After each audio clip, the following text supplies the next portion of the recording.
This channel is for immature audiences only. It is not for children, only for childish adults. We might play some video games that kids also like, but we say words like fuck and shit with alarming frequency and make crude, inappropriate, and morbid jokes all the damn time. Level 0 NPCs assumes no responsibility if your idiot spawn watches this and gets traumatized.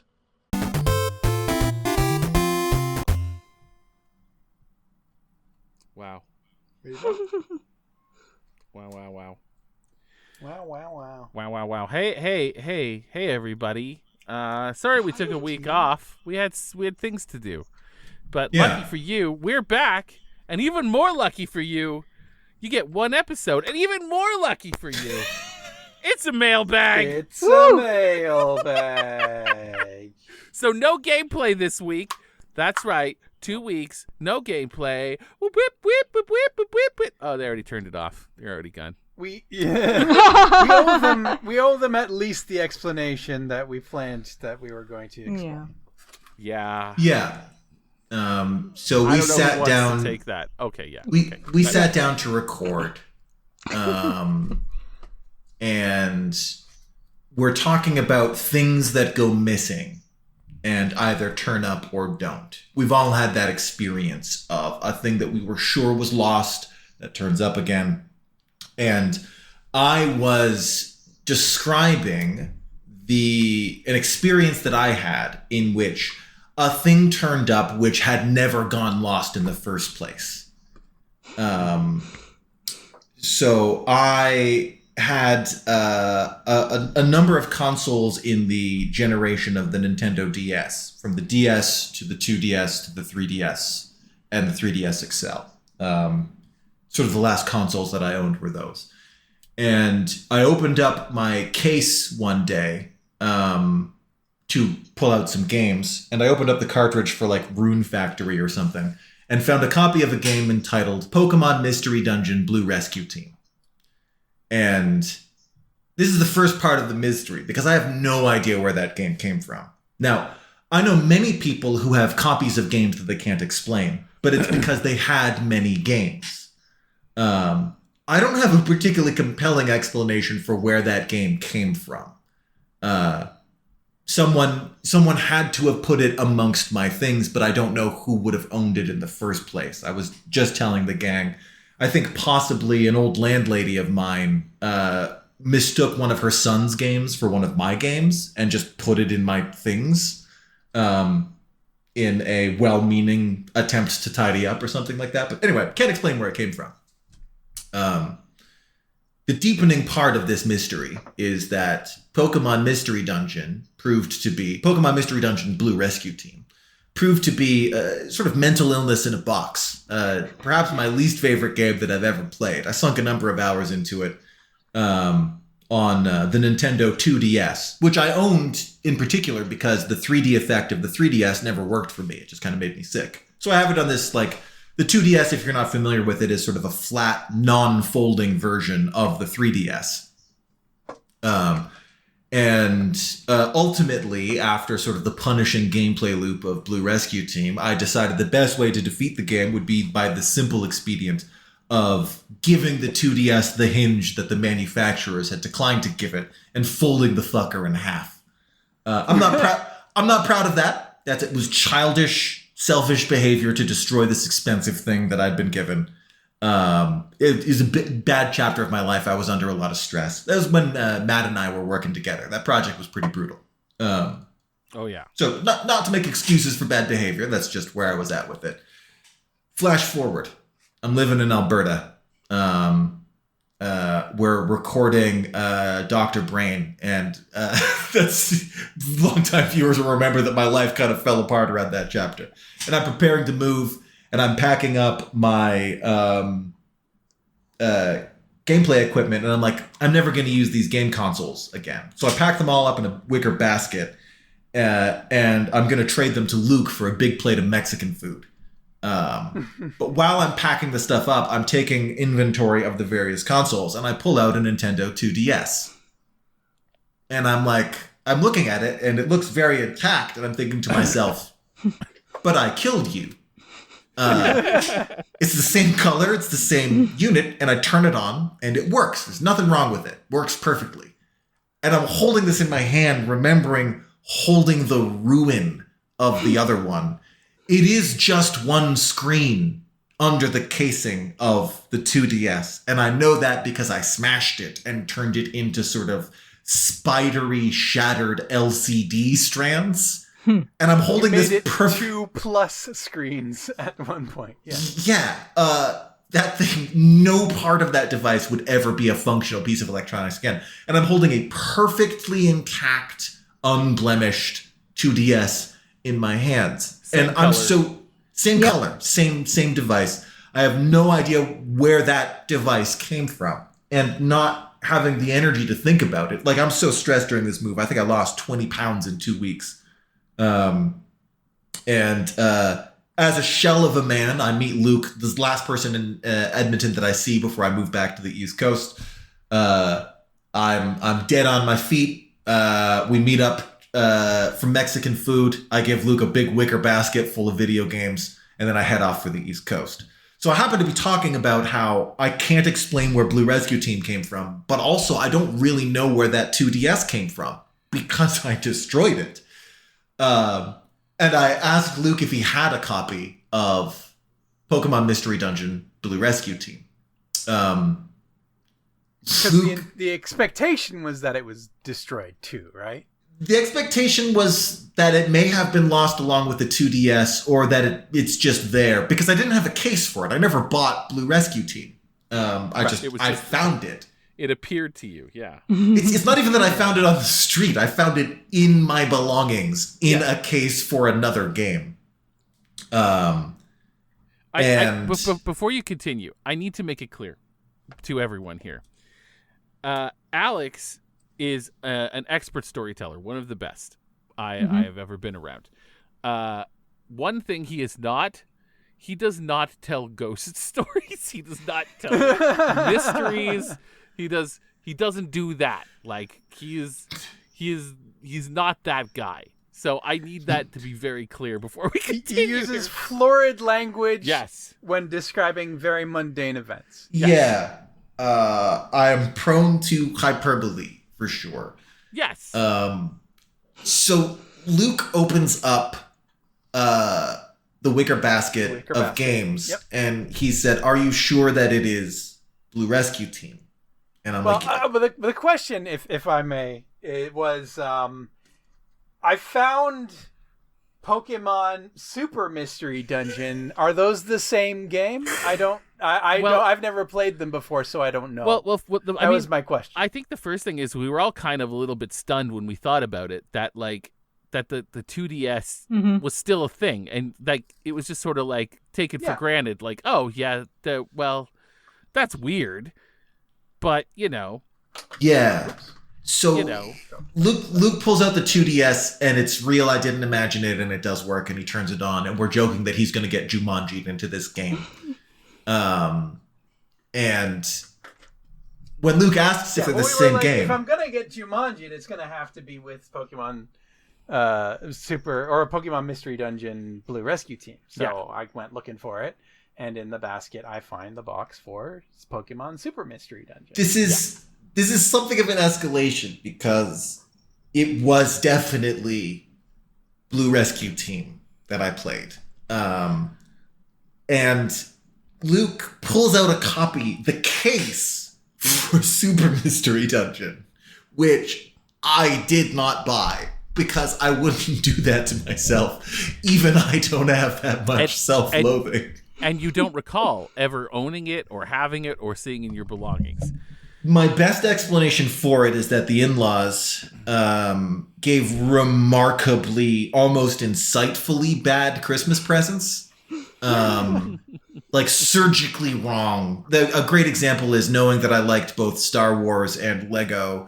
One of my ex's aunts gave me a Lego Hayden Christensen's Anakin Skywalker alarm clock. So not even a Lego minifigure, but a big alarm clock of a big sized minifigure. Like, even a regular like Lego Spaceman alarm clock would have been endearing. It was such a cursed object. Like, it was like it was such a complicated misunderstanding of the things that I like. And so Super Mystery Dungeon would be absolutely a perfect such gift. The thing is that So crucially, for this to be true, I don't think that I played that game. I have no memory of ever playing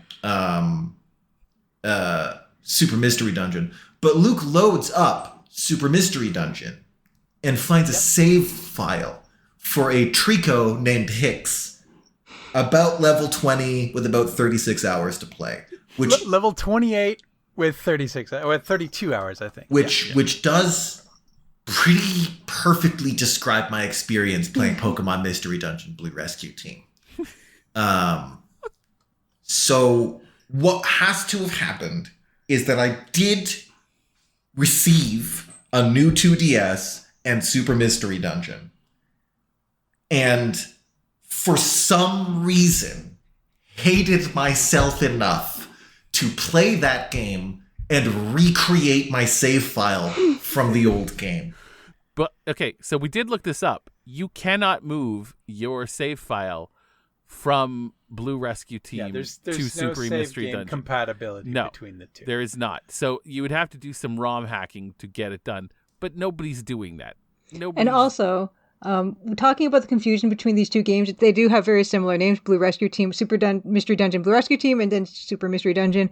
We had Alex look at. He didn't want to because he was frightened, and I get it. But we asked him to take a look at screen, gameplay video and screenshots to see does this look familiar to you? Like, does the gameplay look familiar? And they look very different. Yeah, very different. Super Mystery Dungeon is 3D. And I really distinctly remember, first of all, I just remember the name Blue Rescue Team. I remember seeing the cartridge, Pokemon Mystery Dungeon Blue Rescue Team, and thinking, what the fuck is this? And then loading it up and being like, oh, this is like Game Boy Advance graphics, like a pixel art game on a Nintendo 3DS cartridge. And I was like, wow, this must be like Nintendo's like Skunkworks just trying shit out. I found it very charming. And then I played it for a while, and it was just one of the worst experiences of my real life. I hated it so bad, and I can't construct a narrative for myself in which I willingly play Super Rescue Team. So here's the crossroads, right? Memory is fallible. I was sleeping perhaps an hour a week during that chapter of my life. I was not well. Memory is especially fallible under those circumstances. So it is certainly possible that I played Super Mystery Dungeon and I'm just remembering it wrong, right? That is definitely possible. For 30 hours. For 30 hours. Getting to about where I was in Blue Rescue Team. Yeah. Before level 20-something, yeah. Before making the very healthy decision to just stop playing it. But the thing is, while I do forget things, my consistent motives as a person, if I were to do that to myself, I don't generally leave games unfinished in that way. I tend to obsess about them. The hours, it's 0 or it's like 700, right? Yeah. And the reason I didn't have that many hours on Blue Rescue Team is that I fully killed the console that I was working on. So there's this problem of there's a non-destroyed identical Blue 2DS. Luke is presently looking for a copy of Blue Rescue Team to rescue us. I haven't started yet, but because I wanted to give us, a live update. I immediately, upon discovering that this 2DS was intact again, I was half joking and saying, "Yeah, you just switched universes where this one didn't break," because I believe in that quantum immortality shit. I think it's pretty exciting and fun. But I didn't really believe it. I was like, there's got to be, there's definitely an explanation. But as this saga went on, I am now 100% sure that's what happened. So here's sort of the threshold, right? The memory fallibility thing. I really can see the 2DS being a well-meaning gift from a thoughtful loved one, right? I could see my ex buying me one.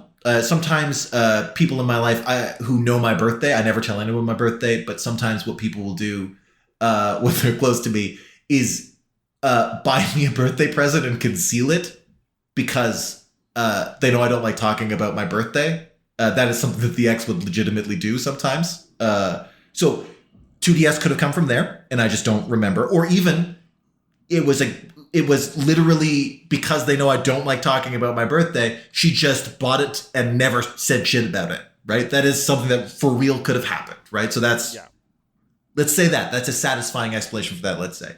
And Super Mystery Dungeon is so perfectly and surgically the type of thing that that her family would get from me, that the in-laws would get from me. So let's say that, right?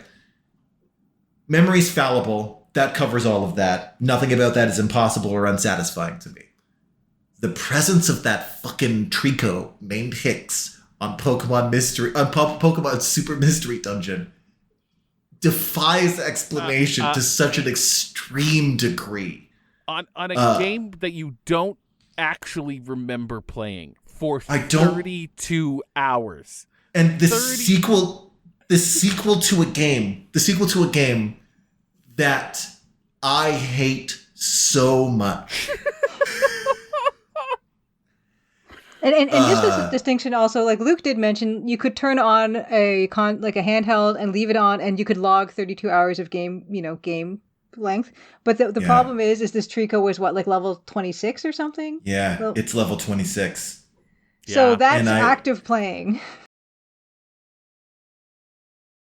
Right. Yes, 28 hours. Okay. Yeah. Here I can give you exact level 28. Yeah, level 28. Yes, and 32 hours. Yes. Right. Which means it's active playtime, and it's not just a matter if he turned it on and forgot about it and walked away. You can leave a game just sitting on for 30 hours. That's entirely plausible. Hell, I have probably 30 unaccounted for hours in a number of games, even ones I didn't work on. But yeah, level 28 is engagement. You can't get to level 28 by leaving most games just idle. Here's the thing. I'm going to just a moment's vulnerability here, right? I've done work on myself and on my mental health. Going to therapy has taught me that I'm often not very kind to myself, and I have a history with self-harm. It's something that I've struggled with, and I often would think of myself as a person who struggled with anger. People who know me well know that I do hesitate to even raise my voice in anger. I've never been in a kind of a physical altercation and stuff like that. So something that came to my attention more recently is that in my past, when I would destroy an object that was important to me, it was a form of self-harm. That this was a surrogate for that, right? Mm-hmm. Now, Alex of modern day, of the contemporary Alex that is speaking to you, has been working on this stuff. This version of me, I think, could pick up a Nintendo 2DS, plug in Pokemon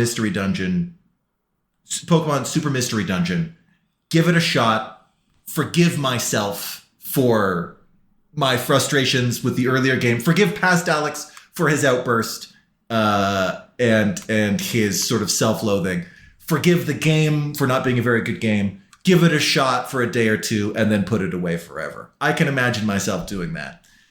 Alex of 5 years ago, not a fucking chance. Not a fucking chance. Actually, what's the is there a date on that save file, Luke? Oh, I bet I can. I'll let you know. Give me a minute. The machine is off at the moment, but okay. I'll boot it up right now. The mystery. Yeah, just so everybody knows, like there might have been a blip there where I was like in the middle of saying something and it stopped. Was because my Audacity crashed, but we're back to normal. Okay. New notification. I'm so scared. Using SD cards, that's fine. Okay. So, Super Mystery Dungeon, Nintendo, launching the game. It'll take a minute to launch through. Yeah, so no worries. Sit in anticipation. Here's a tangent eventuality that I do need to prepare the listening audience for, because we have burdened them with this story that so alarmed us. If Luke finds a copy of Blue Rescue Team. In the wicker basket. Yeah. In the wicker basket. That's all well and good. One thing that might occur is Luke finds a copy of Blue Rescue Team and finds a save file that is not a Trico named Hicks. And it's a different Pokemon that I don't remember. Right?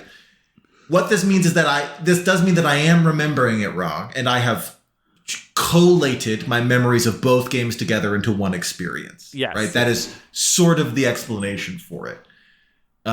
It doesn't explain, because I played Blue Rescue Team and only Blue Rescue Team on the 2DS. And I know this because while Pokemon Mystery Dungeon was running, rather than turn off the device, I smashed the device to pieces.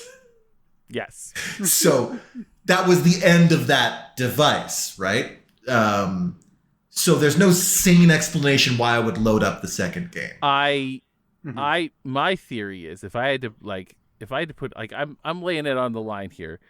I don't think there is a Blue Rescue Team in that basket. I don't think it's there. And we are going to find out live if there is. Yeah. But before we do, save data information.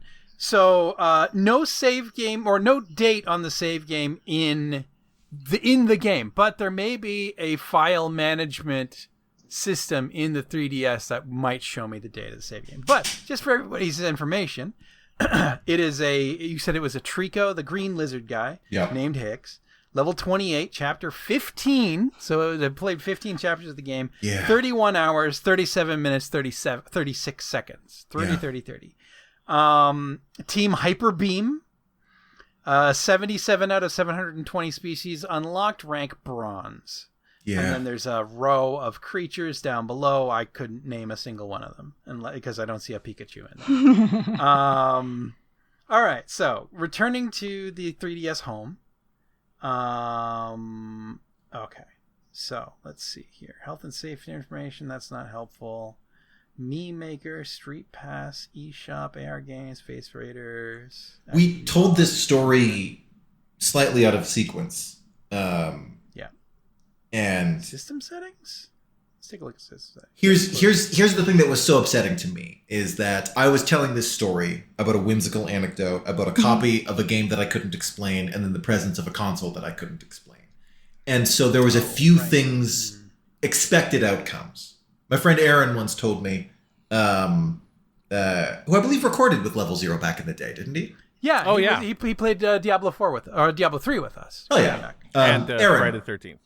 A wise fellow once told me the only thing we can truly control is our expectations, and often when you're experiencing stress, it's out of a failure to do so. Wise words. I think about that often. The expectation, two possible outcomes that I anticipated, was that Luke opens up the wicker basket and finds Blue Rescue Team, and opens up the wicker basket and doesn't find it. A different game with the save file on it was not on the list. That was an alarming like the fact that Hicks the Trico is alive is alarming, because again, I'm holding that console in my hands thinking, but I killed you. How are you still here? But then Hicks the Trico not only having survived, but having gotten stronger. He's become 3-dimensional. Yeah, he jumped into another game that you didn't even play. Yeah. Anyway, alarming. I'm a skeptical fellow, you know, but I do have to admit I don't have a good explanation for how this occurred. Best explanation is that I'm just remembering several of these things wrong, but that's an alarming sequence of events. Yeah. So it occurs to me that the save game is stored on the cart. That it was not something I was thinking of. So yeah. I have no reliable way to tell you when this save game was made. Unfortunately.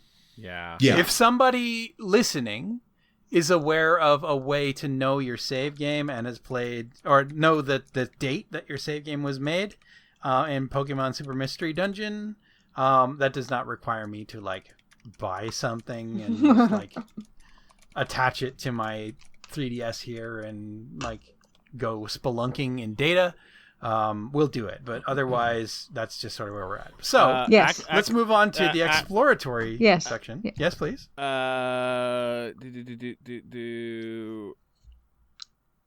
Yeah, no, there's no way to do it, eh?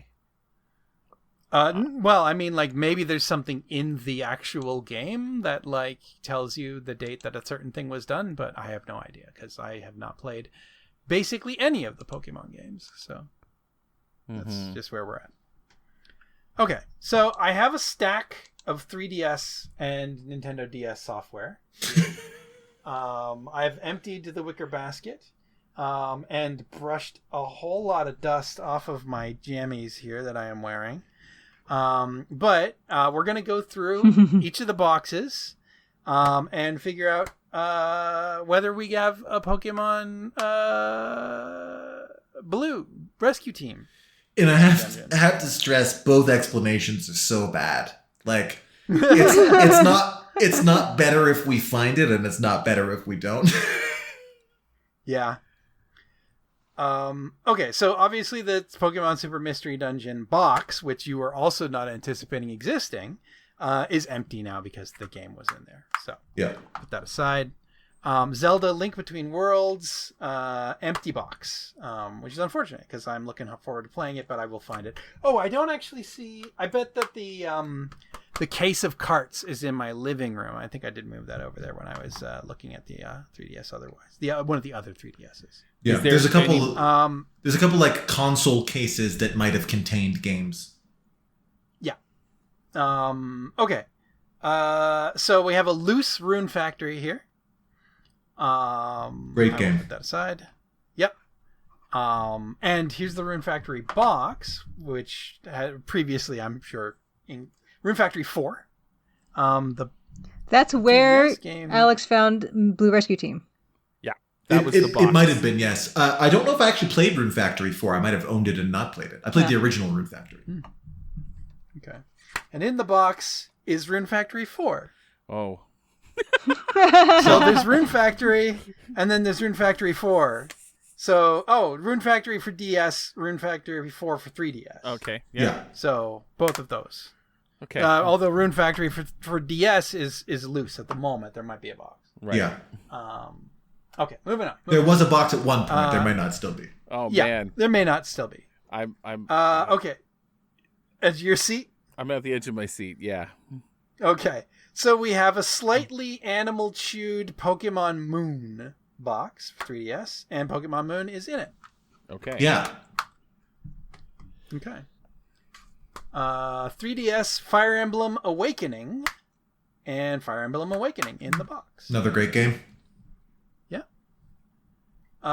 Super Smash Brothers for Nintendo 3DS.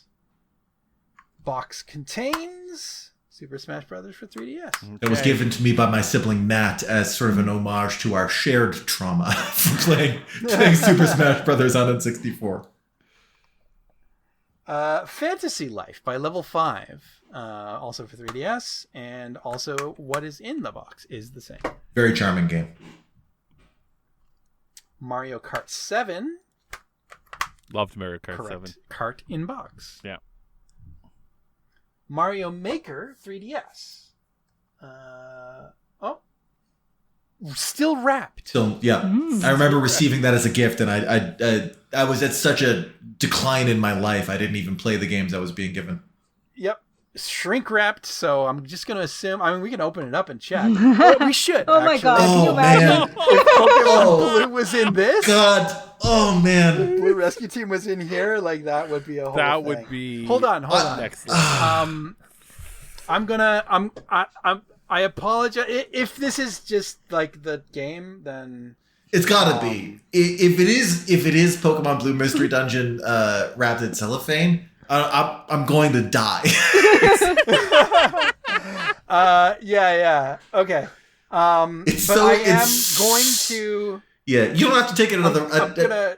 Yeah. Yeah. Okay. So I'm gonna record a video here for evidence, just in case. Okay. All right. So we're recording video. I may not show the video if it's just Super Mario. Yeah. Because That would just be kind of boring. I apologize for all the dust on my desk in the case that this happens, but yeah, it's been a long time if since if you open that case and it's Blue Rescue Team, we'll never be able to prove to anyone that this isn't fake. That's true.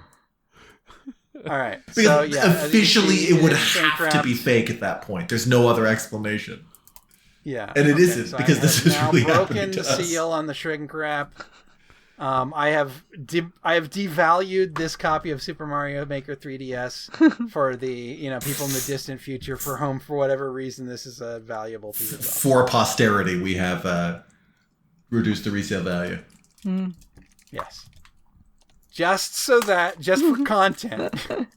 Yeah. I have now reduced the resale value of this Super Mario 3DS. I apologize. I'm trying to do this with one hand, and you're not getting much of this. There's a weird tension to the moment because I do know that it will be Mario Maker, but also I do sort of need it to be Mario Maker as well. Okay. Jesus. Okay. We're. I don't want this to come off of the screen now. Okay. So I'm now opening it up. And it is Super Mario Maker. Thank God. Good. Yeah. Thank God. Yeah. Oof. Okay. Oof. All right, stop in the video. There you go. Yeah. I think we all needed that. Yeah. The laws of thermodynamics are still functioning as normal, right? Yes. Okay, so we have a Nintendo DS copy of Pokemon Black. And Pokemon Black is in the box. Pokemon Y, also correctly filed. Okay. Pokemon Sun. You play a lot of Pokemon games, Alex. Yep. At least you had I was a big fan right up to Pokemon Y. There's you actually are in proud possession of like original Gen 3 Pokemon, which are as old as Pokemon can be and still be on modern consoles. There's a copy of Black 2 somewhere in that stack that was the only way to transfer those old Pokemon to the new ones. But if ever you it's near the bottom of the pile. Yeah. There's like some like legendaries and shit that you can't really get anymore in there. So there's some cool stuff. Nice. So we have Pokemon Sun, and it is in its box. Pokemon Heart Gold for the Nintendo DS. A personal favorite was also Heart in its Gold. box. I actually never finished Pokemon Sun. That was the last one I played. I am so covered in dust right now. Okay. Pokemon Omega Ruby, also shrink wrapped. Yeah. So here we go. That again. was like so. Pokemon Omega Ruby was one of the most thoughtful gifts that I've ever received. I didn't ask for it; just Nat got it for me, knowing that I would want it because it was the first game that we'd played. It was extremely thoughtful. I was in such a bad place that I just kind of wasn't playing anything anymore. So, yeah. Okay. So here is shrink wrapped Pokemon Omega Ruby. Once again, if this has resale value, I'm about to lower it. Oh God, that's so much worse. On some level, I didn't care if Mario Maker turned out to be. Yeah, that's. This I don't give a shit. Omega Ruby's going for like $70 on eBay. So. So barely any change in its value. Yeah. Well, Mario Maker's going for like $12. So. I did check too. You're checking too. I'm like, oh God, what is it worth $10,000 or something? No, there's too many copies for it to be worth that much. But there's like for instance, it's a popular game. I actually needed a copy specifically of Black 2 or White 2. I needed one of those. And I see both of them in the stack. I didn't play that generation because I objected to the artistic design of Reshiram so much. I thought it was one of the worst illustrations ever done by human beings. And so I just skipped that whole generation. But I later needed a copy to transfer Pokemon. So that's why people still buy that stuff. Is sometimes they need it to leapfrog shit from A to B. There you go. Aside from my job of tearing it the fuck up, there is the shrink wrap. It is now no longer on the box. And inside the box, oh God, opening it one-handed without taking it out of the middle of the screen. I don't want this to come off of screen because I don't want anyone, in case anything weird happens, to accuse us of chicanery. Fuck. This is hard. I don't care if people accuse us of chicanery. Who cares? I would be delighted if someone used the word chicanery. Yeah. We did. honestly. But Whatever, you know. okay, there we go. And it is Pokemon Omega Ruby. Okay, good. Good. Yeah. I'm just gonna check now if there's other shrink wrap games and get them. Yes, there's one more shrink wrapped game on the pile. So I'm just gonna move that right up to the top here. Oh god. And that is Pokemon Black 2. Didn't you say you played Pokemon Black 2 or you needed it for something? It's possible that Pokemon Black was enough. I borrowed a copy of Pokemon Black or Black 2 from someone, and then I think so you know what's troubling about this is I bet Pokemon Black 2 was the surgically thoughtful / thoughtless in-law gift, which only further casts doubt on Super Mystery Dungeon. One of those two games I needed for, but if it's still in the shrink wrap, I must have just been given that and then never played it. Yeah, well, it's definitely still in the shrink wrap for the next maybe 30 seconds. Because I've already broken the seal. That one, Pokemon Black 2, it's that I was given as a gift and fully didn't want. I do remember that distinctly happening. That's why it's still in the shrink wrap. I'm very hard to buy gifts for. It's part of why there's some friends and loved ones would get me DS games because they knew that I played them in general and didn't realize that I was sort of no longer playing them. That's why there's so many still in the packaging. That's fair. Okay, there we go. I've removed I've further devalued another 3DS game. Julia, how much is Pokemon Black 2 going for? $50,000. But only if still shrink wrapped in the original. If it's I think minus $20 if it's open. It's for the DS, right? Yes. Okay, I found one for Pokemon Black version 2.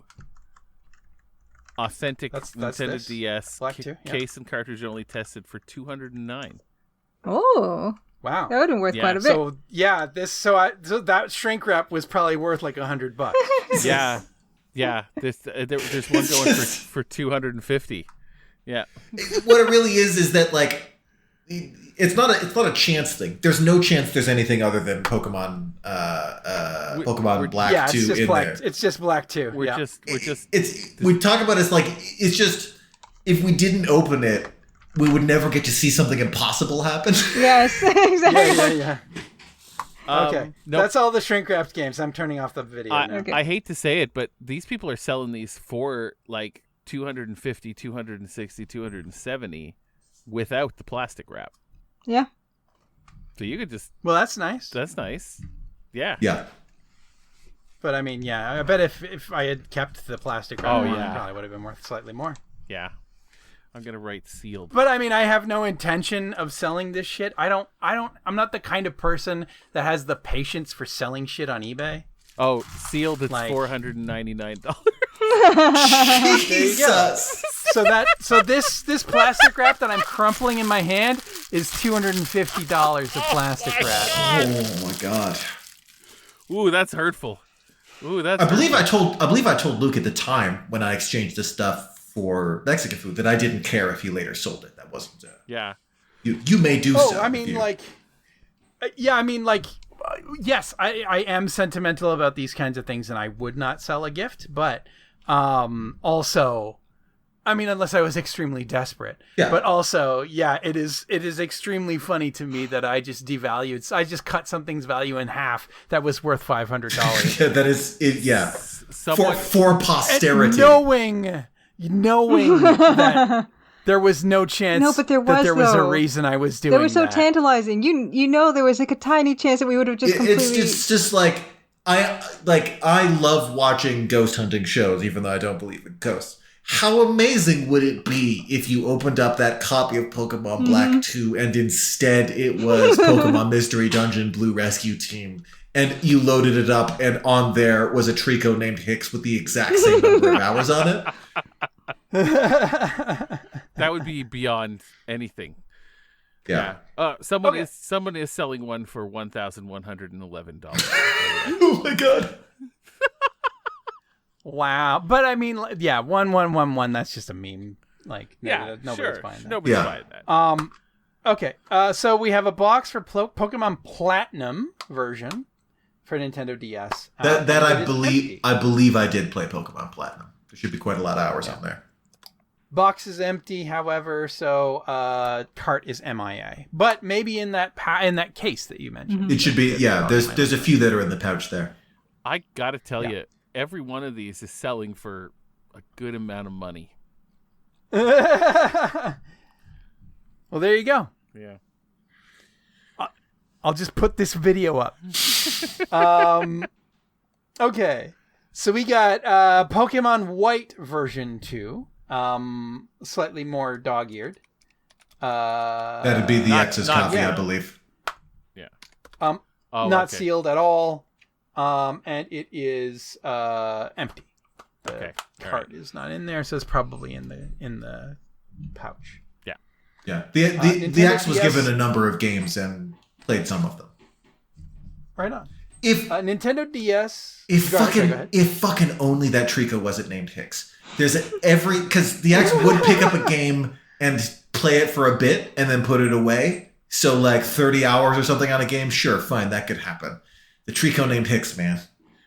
She would never do that. But getting to chapter 15, and level 28 and like bronze rank. The thing about it is the first bottom rank, but the first Pokemon game I played was Pokemon Crystal. I borrowed it from a friend. But the first one I owned, the first starter that I had on a game that belonged to me was Trico in Pokemon Ruby. Like, why would she even play a Trico when she could play anything else? Yeah, that's exactly it. It's yeah. Like if Nat had borrowed the game to play it, they would have chosen Mudkip, which was their starter from that generation. This is awesome. And they wouldn't have called themselves Hicks. They would have called themselves Nat. Yep. I'm loving this. I think this is great. Well, let's continue our journey here. I have a box. It's kind of weighty for Space Invaders Extreme, and most of the E's are backwards, so we love that because it's a 3, I'm assuming. And inside the box is no cart and the manual for Dragon Quest IV. Right. That in front of the manual for Space Invaders Extreme. Everything that you've just described is quite puzzling. That might be some amount of the things you've just described might have originally belonged to my older brother. Okay. Wow. Yeah. You're introducing new variables here. I should have looked through this stuff more before I gave it to you. I mean, I'm happy to return anything that you need to return. No. It's fuck that guy. Yeah, he doesn't deserve it. There you go. I hope all his games are in there.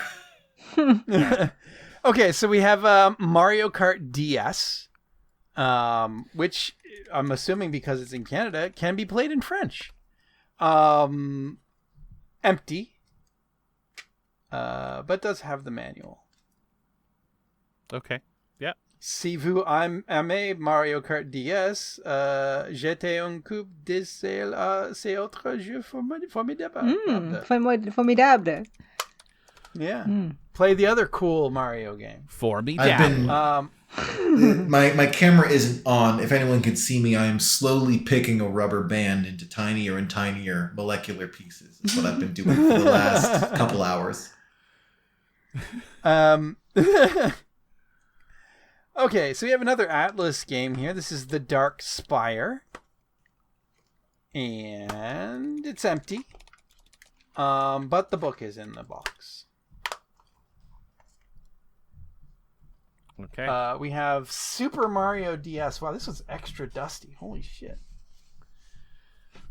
The Dark Spire's going for like $140. Wow. Jeez. Super Mario DS looks like it's secondhand because it's got a bunch of like tags on it. Could well be. Wouldn't be Mario 60. Not even the manual. Is that the 2.5D platformer or the Mario 64 Super remake? Mario DS. So it is. The It's new Super Hard Mario to say. Brothers? It's got like DS? It's got like Wario in it and shit. Oh, like that, so. fuck! Looking at the back, Huh. Super Mario DS is just the full name. But it doesn't have new. Okay. Oh, but for some reason the tag, the sort of resale tag here, says Super Mario 64 DS. So maybe it is 64. Oh, Mario 64 DS. Wonderful Oh, game. yeah. I mean, it's Mario 64. No, yeah, it is Mario 64 DS. The tag, the price tag is just covering the word 64. Ah, Okay. perfect. Yeah. That was it. Okay, That was yeah. I see Wario now, and Yoshi. Yeah. Oh, you have a Japanese copy of Jump Superstars. Yeah. I actually don't know if that was ever localized. That was given to me by my old roommate, Josh. Extremely thoughtful gift. That one actually might be quite valuable. Well, the cart is in the box, and so is the manual. It's a little lumpy in places, but it's in good shape. Where you actually do speak Japanese, I thought you would be a fitting custodian for that anyway. Totally. Yeah, I'll play. Nice. I'll see what it's like. Jump Superstars Japanese is going for $21, and it is region locked. Oh, Huh. wow! Really interesting. So it might not even be playable. But wait, it's out of the box, or the box is open. Oh, maybe some of them are not region locked. It depends. What is the? Okay. Yeah, some of them It's just Jump Superstars. is the logo in the middle with a bunch of like shadowy Bottom middle. things. It's Bottom got Goku middle. in the center, with Naruto on his left and Luffy from One Piece on the right. Like there's other Luffys. too. Okay, from what I'm to seeing on compare 'em eBay, against. that one seems to be a region locked one. That's crazy. Interesting. All right, well, whatever. Is that Light from Death Note in the corner? Oh yeah, you can play as Light and Ryuk or whatever his so you played Shikigami's it name is. though? Oh yeah, it is. Very, very briefly. So this And it's okay. got Yu-Gi-Oh, Yugi as well. From Yu-Gi-Oh. So this one is not region locked. That's good. We're down to the last two boxes, kids. But You ready? But there's still that you said there's the other thing that contains. There's a more? pouch. Yeah, I'm gonna have to go and get the pouch, and I will probably crash Yeah. Audacity again while I'm doing it. So, but that's okay. We'll roll with the punch. And it might take a little bit for me to find it because I'm not sure exactly where it is. Sonic Classic Collection. Hell 4 yeah. games in one. That was another gift given to me by Nat in recognition of our past video game trauma playing with the Sega Genesis. And it is in box. It is that's the correct card. That I did play the hell out of. I really tried to beat the original Sonic the Hedgehog. I say this. I had a Sega Genesis, many fond memories of it. What a fucking awful game. What a goddamn pestilential piece of shit the first Sonic the Hedgehog game is. Absolutely excrementally unplayable. Excrementally. Nice. Okay, final box that I have, that was in the wicker basket, is Animal Crossing New Leaf. Wow. Great game. 3DS. Yeah. And it is in box with manuals and everything. Man, there's going to be so many weeds in my town.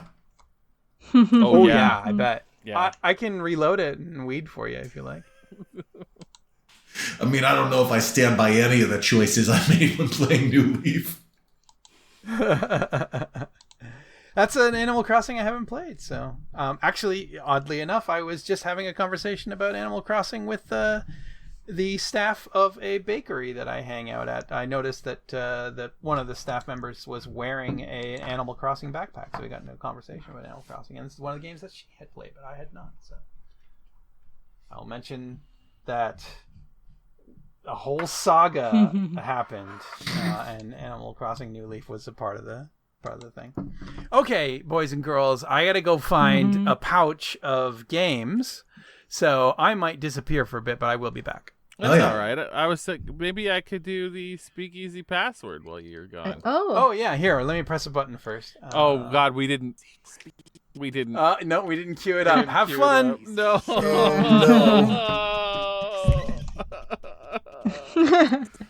This hurts me so much. Oh wow. It's fitting for a cursed episode. Oh. Okay. For the PCs at home, the reason this is happening right now is just we just started talking about this, and Luke was like, "We must include the PCs in this saga." Yes. I know this is not the most interesting mystery. It's just, personally upsetting. Yeah, this kind of stuff, I've never seen something like this happen to you. I'm sorry if I'm almost giddy about it. I really apologize. No. I understand the excitement. Here's the deal is, I feel like we will probably find that copy of Blue Rescue Team, and there will be a difference in the save file, which gives evidence to the fact that I'm misremembering the Trico as being my character from Blue Rescue Team. That's so fair. Yeah, and I totally understand that. And what's cool about that is if it's not there, then we can just go with that. That's just an explanation we can just have. That's just an explanation we can live with. That's just one thing we can just live with. If it's just not there, it's like, here's what I'm not Googling right now. Is the playable Pokemon in Blue Rescue Team. Oh. No. Yeah. Don't worry, I'll handle that for you. Oh my god. Thanks, Chief. Yeah. It's okay. Appreciate knowledge, that. knowledge is power. Knowledge is power. He'd be one of them, though, right? Like, Trico is one of about 9 that they'd put in there for sure. Playable characters. Trico. Yeah, you can play Trico. Fuck. Okay. Yeah. Fuck. I was hoping for your sake he wouldn't be in there. Yeah, well, no. The thing is, because he's there, that's probably who I played in the first one. And even if I was, for whatever fucked up reason, choosing to play a second game in that cursed series, why would I choose the same one again? Yeah. I don't know, man. I don't know. How about a speakeasy password? Let's do a speakeasy password. Yeah, please. Speakeasy password. I have to do it because Luke's not there. Yeah, we don't have the soundboard. Okay. I don't know if I did this one already. Let's try it. Don't trust everything you see. Even salt looks like sugar. Don't trust everything you see. Even salt looks like sugar. You guys gotta know. We didn't do that one before. You did? No. We didn't. No, that's new. Okay, you guys need to know. After I read these, I put a face on, and then I just slowly back away from the microphone and let you guys go to it. Yeah. But nobody ever sees that. No, it's great. I want to give you that picture. The main thing that puzzles me about this one is the even salt looks like sugar. You're right. What's the even for? That almost imbues this with a deeper meaning. What do you mean even? Yeah, salt does look like sugar.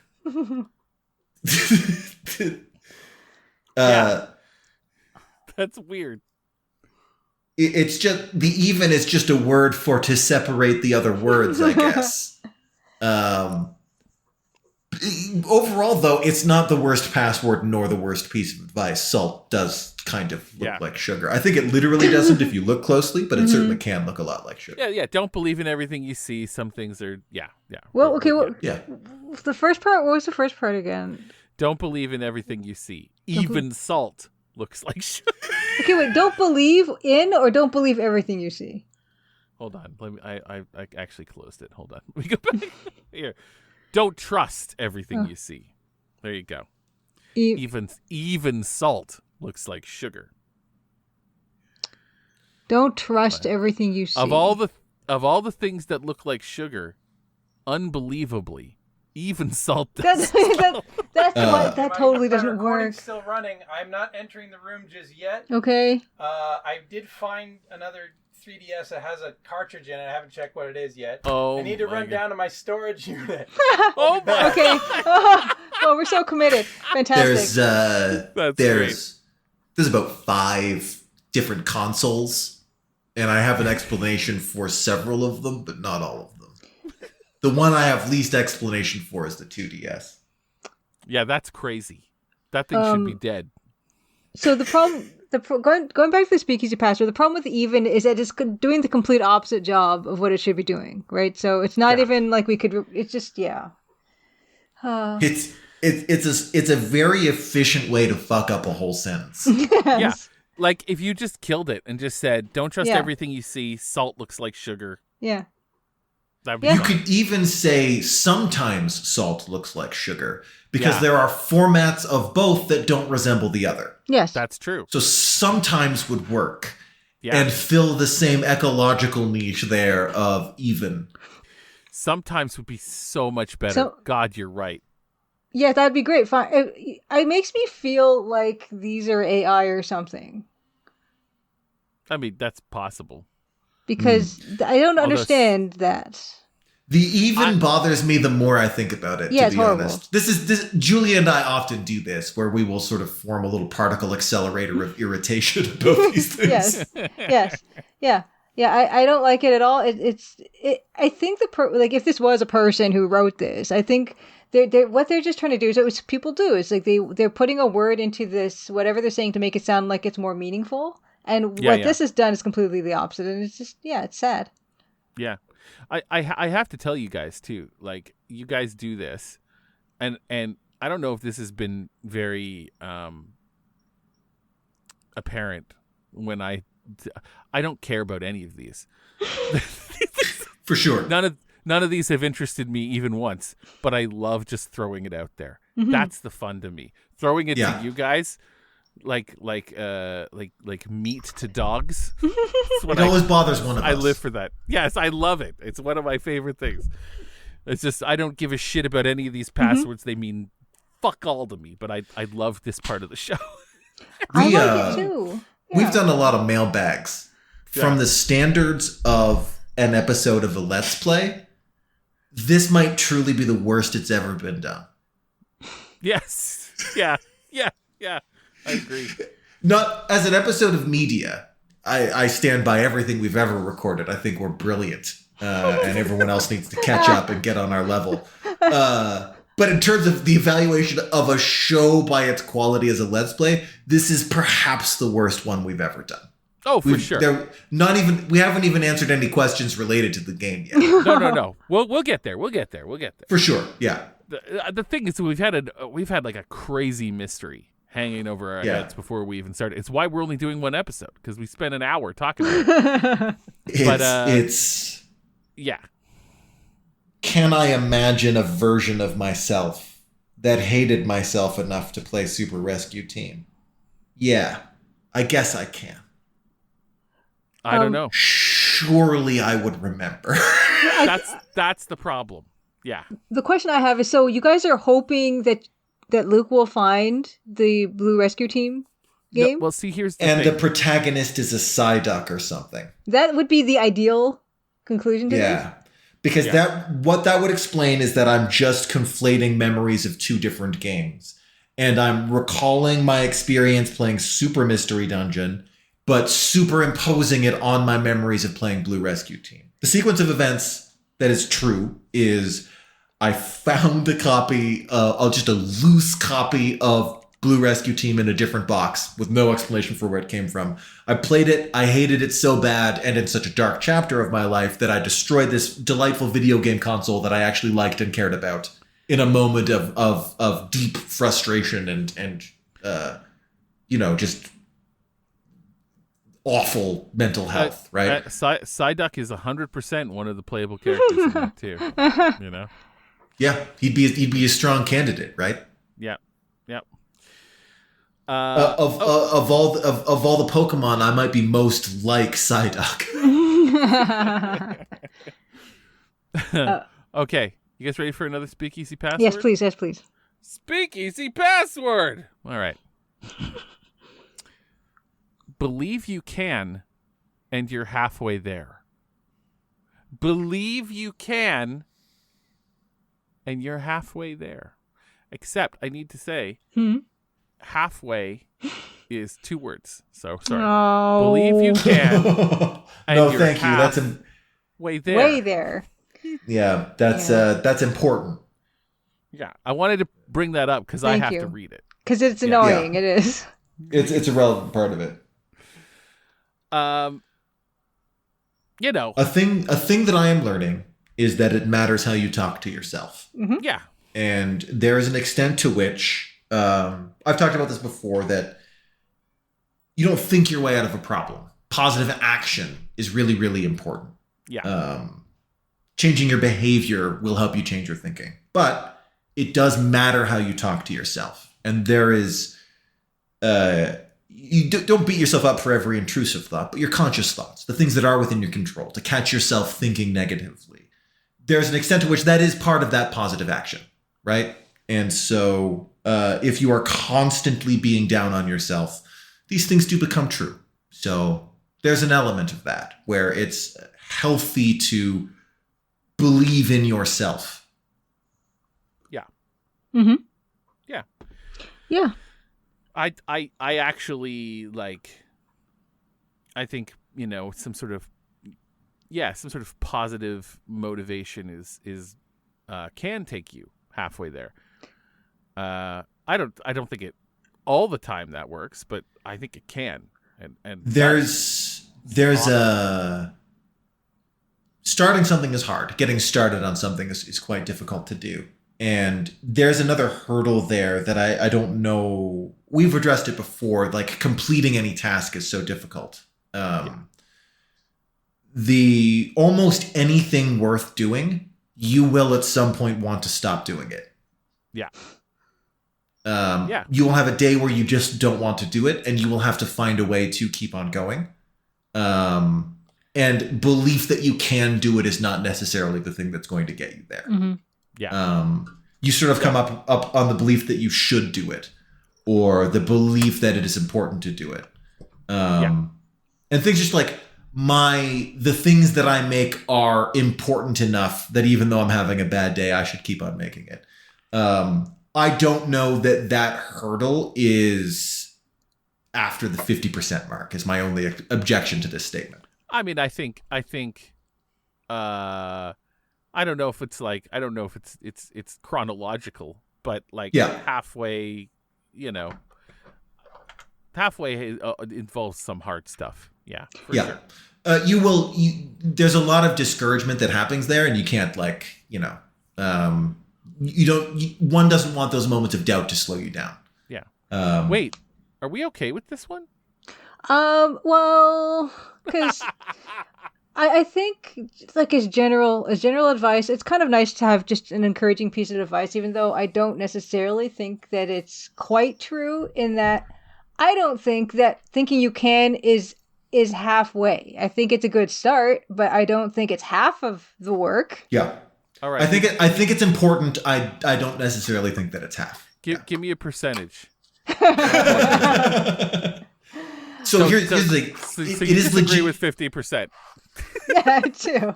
It's legitimately hard to quantify. Right. I know a lot of people who are very successful and productive and really, really struggle with confidence. So I don't know how you would rate that. Maybe they would do way more if they were more confident and believed in themselves more. Mm-hmm. So it's hard. It is hard to quantify. But also, I do really believe that it's important. It matters how you talk to yourself, and it matters what you believe to be true about yourself. Yeah, absolutely. Absolutely. Also, I think it's very important too that halfway doesn't ever get you home. No. So, that's true. I think I have a lot of confidence in myself generally, and I believe I can do a lot of things. But that other half, man, that always holds me back. You know what? That's a good point. There's a whole other half there, and that there's a lot that goes into that other half. With that in mind, I think the halfway there is not too bad. I will say of this one of the worst passwords that they've done. Oh God, they don't. It's like they're not even trying. They're not even trying to do good passwords. As advice, yeah, we can quibble about the percentages. It's not terrible advice. As a password, abysmal. One of the worst. Okay. Oh. Hey team, I'm back. Oh, nice. So I did not locate the pouch, but I will continue to search, just not for now. I don't like that there's a whole pouch of mystery games at large. That's not good. I didn't turn my storage locker upside down looking for it, but I did check in the boxes that I had and located not that pouch. Now I do have the blue sort of case that it came with, but there's a second pouch, yes?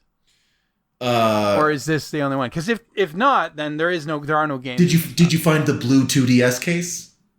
Yeah, the blue. That's where the blue 2DS was. Okay, yeah. So to fill in a gap in the story here, after destroying my 2DS, thoroughly and carefully destroying my 2DS, I had that case which had several slots in it for games, and the games just resided there. Not all of them had cases. But the slots are empty.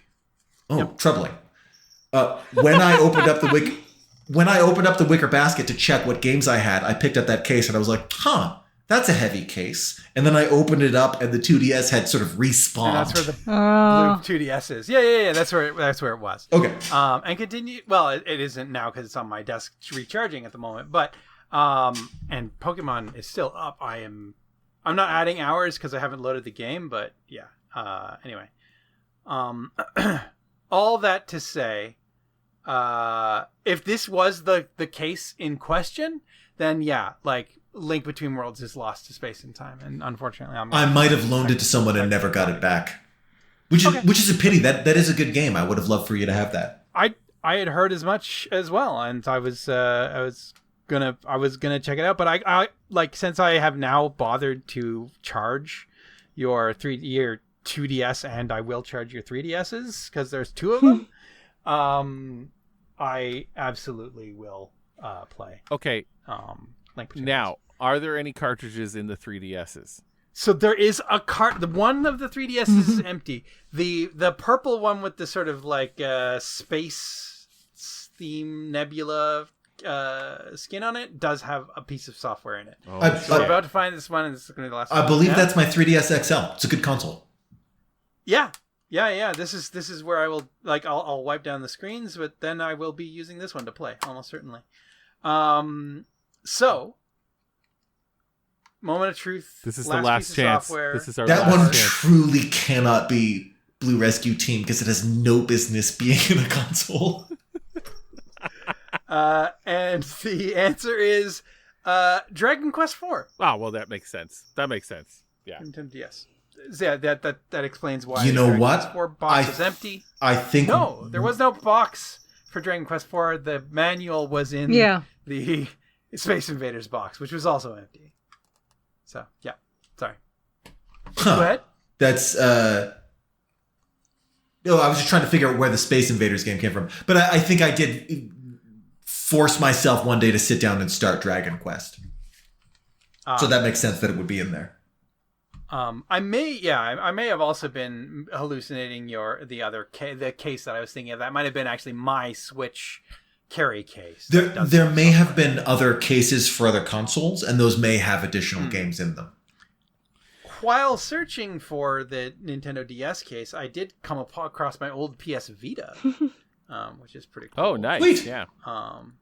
Yeah. So I'm going to have to pop that baby open. This one does have some software. Since we're looking at fucking video game cartridges, the software that I have for it are the Uncharted game that was released on PS Vita in Japan, or Japanese. Shinobi-Do 2, which was a game that I worked on ever so slightly when I was at Acquire. And in the PS Vita itself is... yes, Simeone, which is a game I did work on also at Acquire. And then I have a bunch of games just bought off of PS Network that are just loaded onto PS Vita, like Xenogears and Suikoden 1 and 2 and a couple other games. Anyway, Castlevania Symphony of the Night. I'm troubled that Blue Rescue Team remains at large. That's not okay. I'm actually getting kind of scared that one of us will find it in our houses And it'll have a Trico named Hicks on You'll it. just wake up and it'll be staring at you in your bed. Also, you had 2 unclaimed Nintendo eShop gift cards. Huh. Wow. $10 each. Wow. Yeah. No, there was that while in my life. Yeah. Well, I say as if I'm doing better now. There's a while in my life where I was doing not great, and like everyone in my life knew that I wasn't doing great, and like all the intel they had on me is that I still owned at least one functioning DS console. It was 100% of the dirt they had on me when it came to buying Christmas gifts. Well, they're all here now, Yeah. but they all do function. Yeah, no. Couple- Blue Rescue. Couple Team missing is gone. titles. There should be a copy of Nintendogs. Oh. Nope, not here. Nope, unfortunately not. So there's some of your games just didn't make it to the Wicker Basket, but Yeah. Well, that's okay. I probably would not play Nintendogs. I had Nintendo Cats back in the day on my DS, but I have no idea where that ended up. Blue Rescue Team is gone. Never existed in this universe. we've jumped timelines. Yeah. I mean, that is the... It's one of the more elegant explanations. Go back and frustratedly watch our playthrough of Eco to hear us talk about the Mandela effect. Yep. Yeah. This is we jumped into a universe where Hicks the Trico and Hicks the human found common ground. Yeah. You know? It would appear to be the case. And we forgave each other our differences. Not that common ground, because I mean you didn't finish it, but you I also didn't finish it. You didn't destroy the console. either. Commoner than more common than destruction. Then sort of a sort of annihilation. For that. Yeah. I don't think I destroyed the copy of Blue Rescue Team. I destroyed the console around the copy. But that's what I mean. You didn't. Right. You didn't actually like do that, which is that's Yeah. something. That's good for you. That's good news. Mm. Yeah. Yeah. So you guys, we're still doing some Speakeasy passwords. Yeah. You know. I didn't catch the Speakeasy passwords. Were there any good ones? I'll just. God no. Yeah, But quick there weren't- recap. There weren't many terrible ones either. Oh, The slow motion teeth gets me every time. God. Don't. Okay. Julia has the nicest teeth, but for some reason that's scarier in slow motion Oh, thanks. than our nasty ass teeth. Like seeing our nasty ass teeth going in slow motion somehow feels right.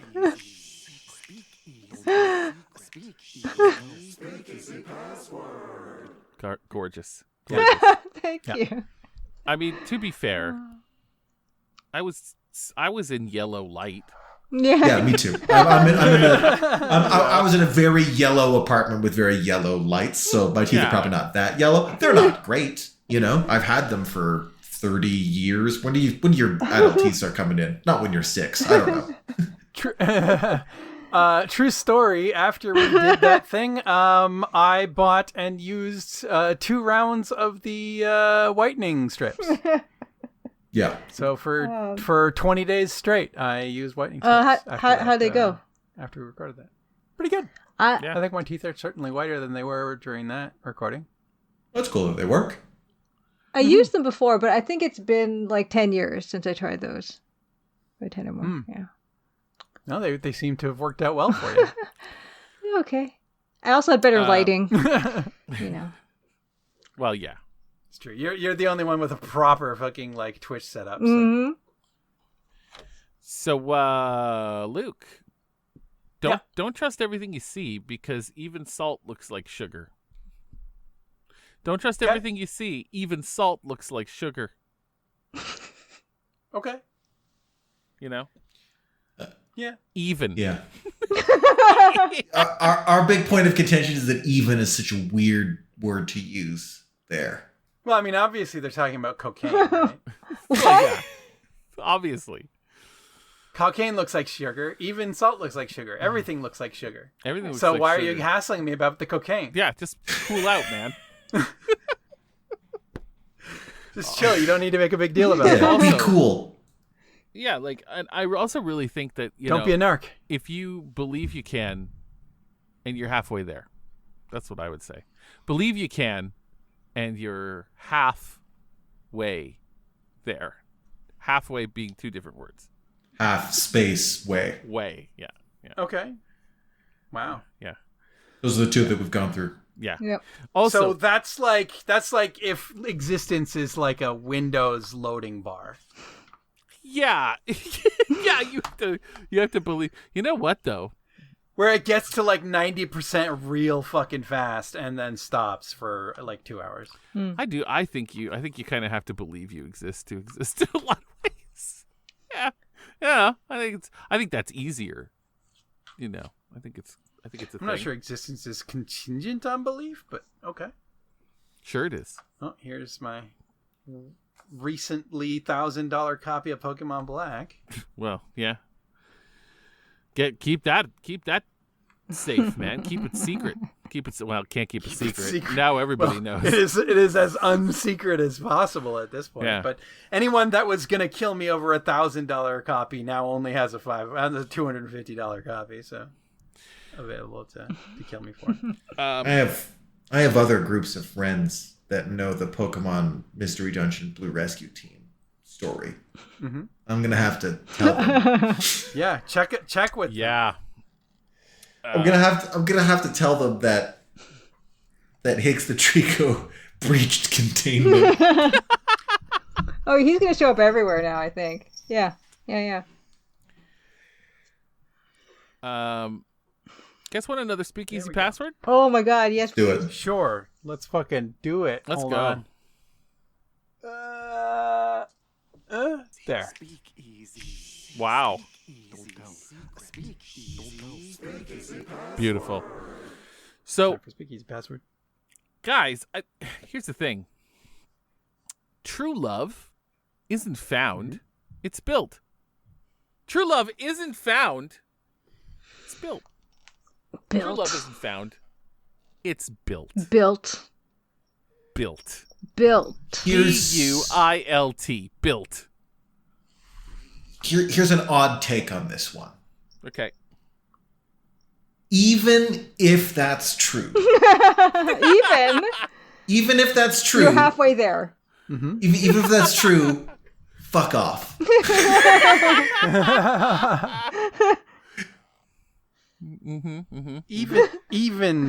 Even salt looks like sugar. Yeah. Even salt looks like sugar.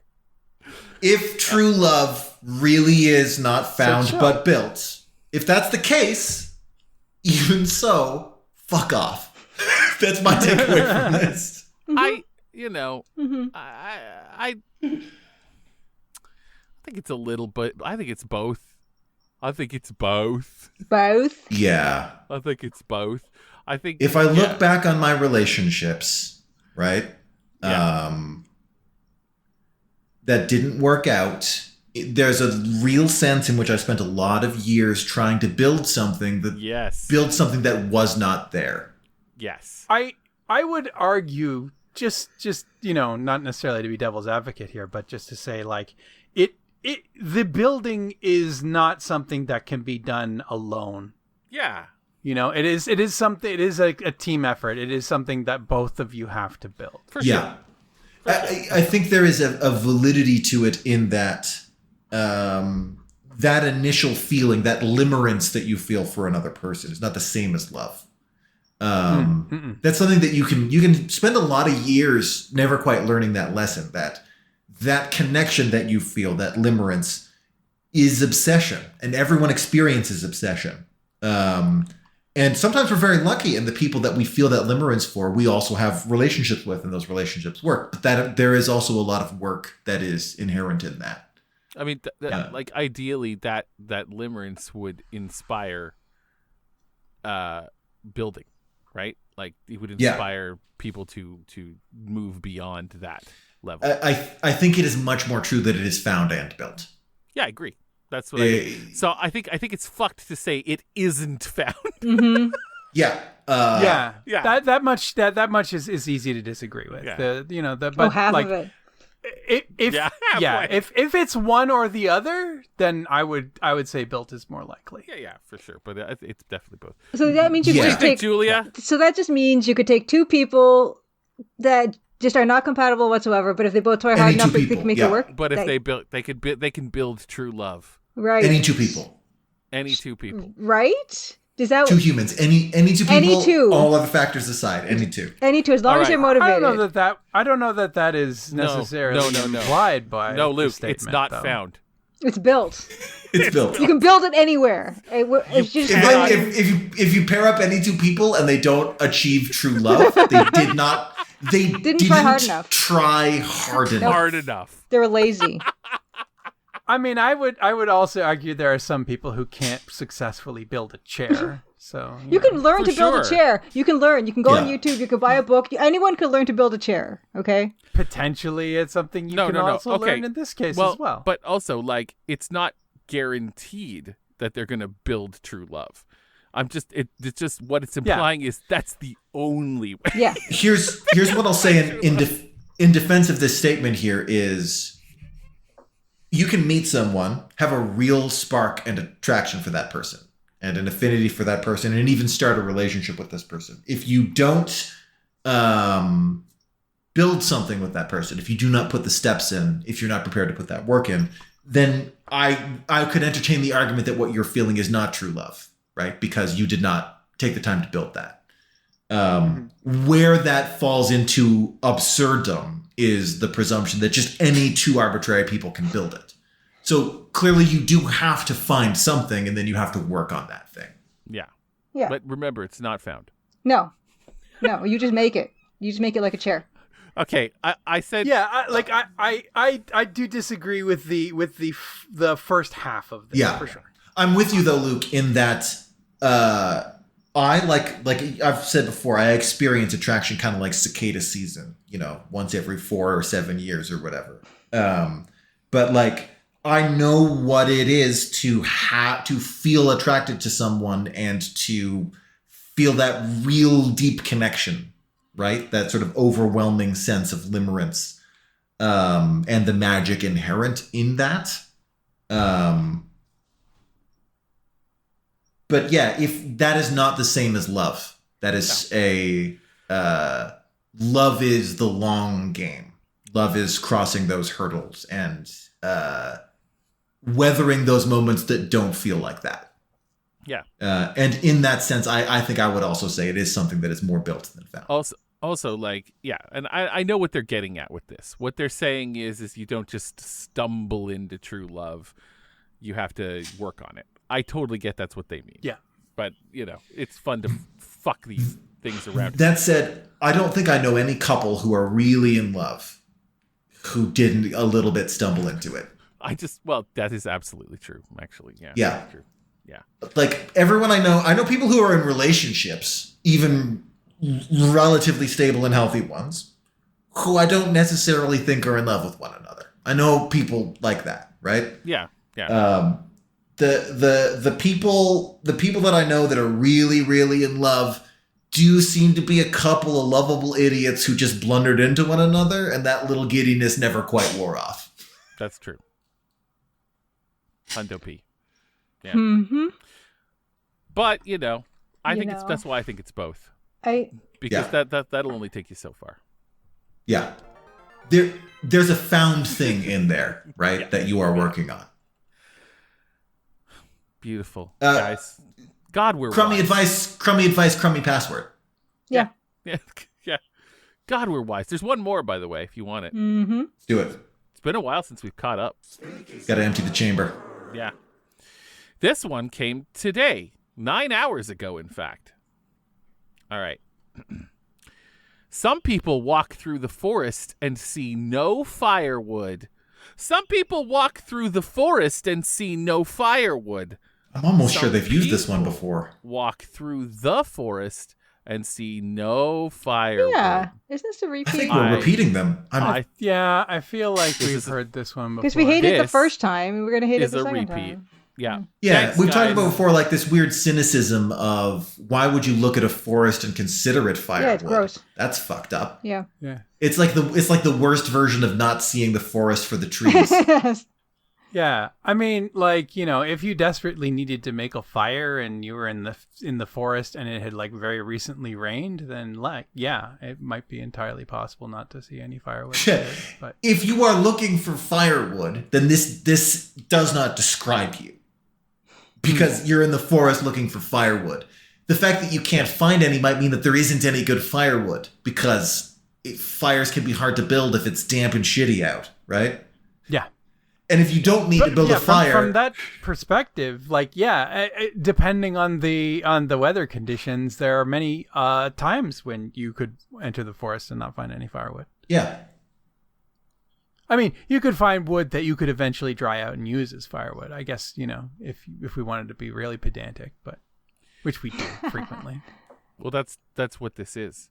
I was telling the guys before that, like, I actually have not once cared about any of these passwords, but I really, really love this part. Yeah. I love throwing it to the wolves. Yep. It's great. I'm pretty sure we've seen this one before, and it hasn't improved with age. I think it absolutely sucks. They loved it so much, though. They brought it back. They brought it back.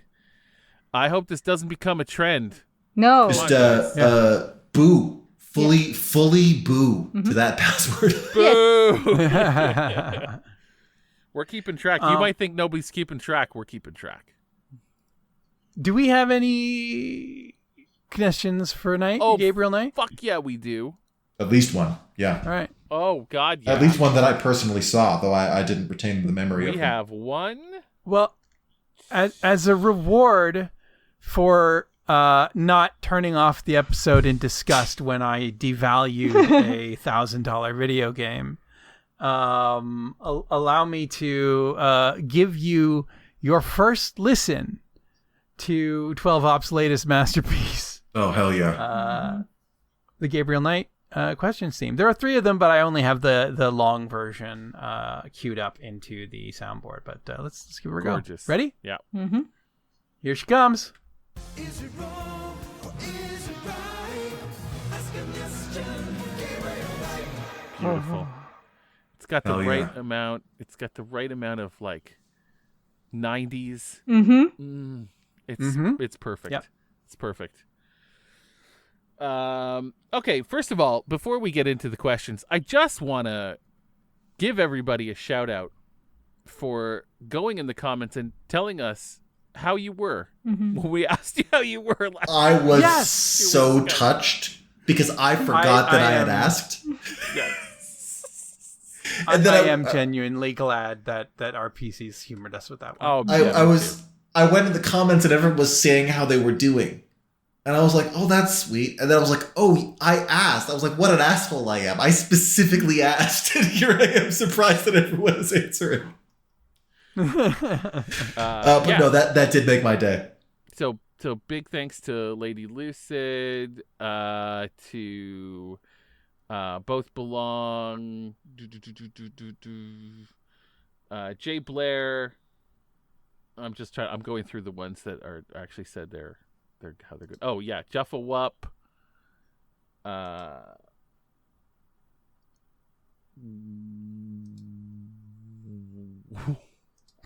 Whiter Abbins. Sorry, yeah, I'm trying my best here. And Dragon Design. Thanks, guys. You know what? Yeah. I'm glad you're doing. Nobody was doing shitty, which is, in 2026, God. Think that like Is it like I'm Winter glad. Rabbit NZ, like from New Zealand, maybe? White Rabbit NZ? That's what it is. Yeah. That's what it is. Yep. Or is it? I mean, that's what I'm going with. Let's go for it. White Rabbit in NZ. New Zealand. Yeah, there we go. Sorry for butchering your name. It's my first time. It's okay. Please when don't. when you read a name the first time, Please that be just gentle. happens. Please. Yeah, but thanks everybody. That was very cool of you. All right, so let's get to the questions. Let's have another one. Is it wrong or is it right? Ask a question, Gabriel. God, gorgeous. Okay. Lord Senile from 2 weeks ago, because we suck. Questions of the Father. Back in the day when I was 16, I was such a fan of this game that I took the game manual to my unfortunate hairdresser had to suffer me pointing a pixelated image of Gabriel's portrait and saying, I want this. He tried his best, but it suffered from being real life and not low-res hand-drawn hair. My question is this something any of you guys have done, trying to copy the hairstyle of a game character?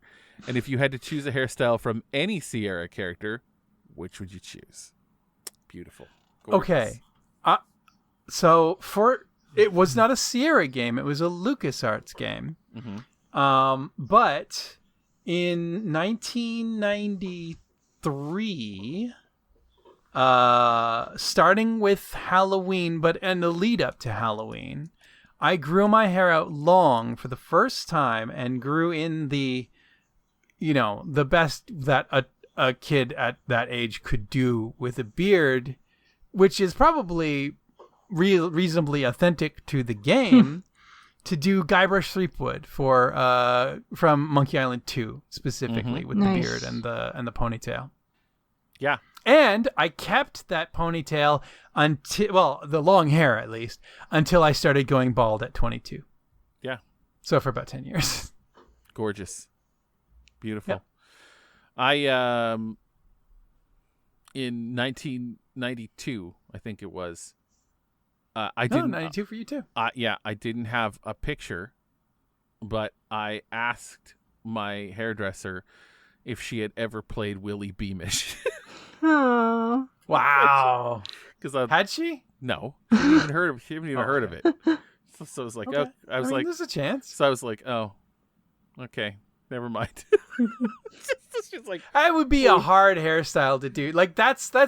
I think Gabriel Knight's is kind of Yes. that hairstyle, Yes. just slightly more realistically rendered. Honestly, like it was 1992, so nobody could even look it up. We were just like, she's like asked me to describe it, and I'm like, it's true. You can't just Google that shit Mhm. back in 1992. I'm like, it's a side part, but it's kind of long, but also like it swoops up, and it's got little things hanging down at the front. I was like, it's so cool. Also, like, Yeah. it's also like, I don't want the It's rat kind of a tail, though. wavy mullet, really. Yeah. Yeah. Yeah. It's a side-parted wavy mullet. Yeah. Yeah. But anyway, my hair didn't work like that anyway. My hair had no body. I started growing my hair long. So this is, speaking of mullets, I had a buzz cut when I was a kid, a box cut actually, where they leave sort of the sides so that the top is flat, sort of flat top kind of thing. And I saw the first comic series of Venom when they started making comics that were Venom, like Eddie Brock Venom, from Marvel. And he had a flat top with long hair in the back. He had a real nasty mullet. And as a kid, I did not recognize that was bad. So I did the flat top with long hair in the back mullet for, I don't know, maybe half a year or something like that before growing the rest of my hair long to do Right. Guybrush Threepwood for Halloween 1992 or 1993. Yeah. Must have been 92 because I just moved to California. We were still living in Morgan Hill at that point. Anyway. Yeah. What about you guys?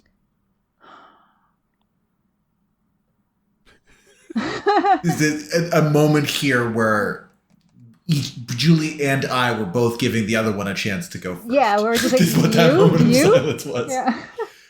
So my last haircut was probably also in 1992 when I was 3. So an important piece of context here is that my dad was one of 15 kids, and I think my mom was one of 7. And I am one of 4. So they've sort of been improving on the model in not having a million kids. But they sort of had the million kids mentality, even when there was just 4 of us. So when I was like 3 or 4 in like 1992, I had my one and only ever haircut, where they took me to a barber shop and, I sat reasonably still and they paid someone to cut my hair. And after that one experience, my parents were like, never again. What a waste of money. And so they bought a set of hair clippers and thereafter would just kind of line us up like sheep and shear us, biannually. And when I came of age and was leaving home, they bought me a set of hair clippers that I still possess. And so for most of my adult life, once a year, I would just shave all of the hair off of my head. And I would just grow out just a horrible mane, a thicket of sort of hair that was like hay, and a beard the consistency of steel wool. And just whenever I got around to it, I would shave those things off. I never fully went bald. My hair is a little thinner on the top, so I'd probably have to get a haircut in order to make me not look like an owl with the hair longer on the sides. But when my hair started to go thin on the top, I just started shaving it off more regularly. And I was gonna say, I don't think I've ever seen you without a shaved head. Yeah.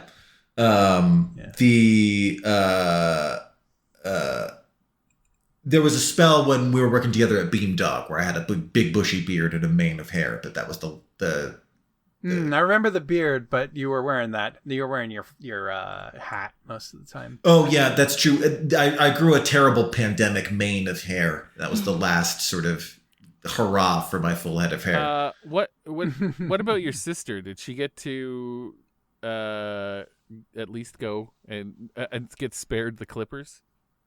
She didn't have the buzz cut like the rest of us. No, my parents had more. But like my siblings and I, like more or less. Actually, Nat had a bit more style than the rest of us and was more particular about how they wanted their hair done. Right. But there was a spell where we were just a bunch of feral kids, right? They would just get us to sit still long enough to go take care of the sort of trail of hair we had going on. But yeah, I never cared about that stuff. My sister would go out and get haircuts occasionally, and I think mostly my parents would still do it. Yeah. Okay. Julia, what about you? I'm sorry. I did a lot with my hair back in like university and stuff like that. I had it like blue with a red streak or like white with black tips and stuff like that. But yeah, that wasn't informed by anything. That was just me fucking around. So yeah, I never was looking to video game characters for any hair inspiration. Like my mom cut my hair until grade 6. I think grade 6 was the last year she did it, because she learned from, I think, her sister, who was actually a hairdresser. And so my mom kind of just gave us like a page boy cut, whatever, pretty short. And then I think as I got into middle school, I started to go. My sister is older, and so her friends would go to like this particular hair person downtown that was not, I don't think, too expensive, but at least, wasn't, whatever my mom was doing. And so I started going to there occasionally. And I just started to wear my hair longer and longer, to the point where nowadays, even though, I don't know, I think this is, again, a big hair message in terms of like how often you're supposed to cut your hair to keep it healthy, whatever that means. And so they tell you, oh, you should go every 6 to 8 weeks or whatever like that. But I go twice a year and it seems to be okay. So what happens is my hair gets long enough to, and heavy enough that it starts to impede my lifestyle. And that's when I get it cut. So stuff like when you're lying in bed and you're trying to move your head around, but your hair is too long to like move your head freely unless you like give it some play, like you kind of, or playing soccer. Yeah. I had to put like 3 hair ties in it because it just otherwise like the ponytail would be too long and swing around and stick to me because it's it's not sweaty skin. Yeah. So Lucas, he's commiserating a lot with it. So yeah. I had very long hair in high school. I had hair that I could sit on Oh, wow. and hurt myself Wow. from sitting on. Yeah. Like I could tuck it into my belt Oh, my if gosh. I wanted to. I had hair down to my ass in high school. Jeez. Yeah. Hell yeah. That's crazy long. My hair was long, but it was down to my shoulders, right? Like it was very 90s, right? Like, but man, Yeah. Yeah. I did into your the belt. multi-hair tie thing to look like Ranma from Ranma 1/2 for a little while there. Yeah. My hair is long as it's about halfway down my back, I would say. So it's like pretty long, but yeah, after that point, it just becomes kind of unmanageable. And then I'm like, I have to come, and it's just like a switch that gets turned on in my head. I'm like, this is unbearable, and I have to get a cut now. And then I'll go, and then I'm like, I can't believe I let it get that long. I'll see you in 6 months or whatever. It's it's just because it is expensive. I get it. It is expensive if you go a lot. It compounds, but it's kind of just like a thing where if I don't do it after a while, it just it becomes an impediment. All right. I never had an idea that my hair should do anything other than it was doing. I would just let it grow 1 year long.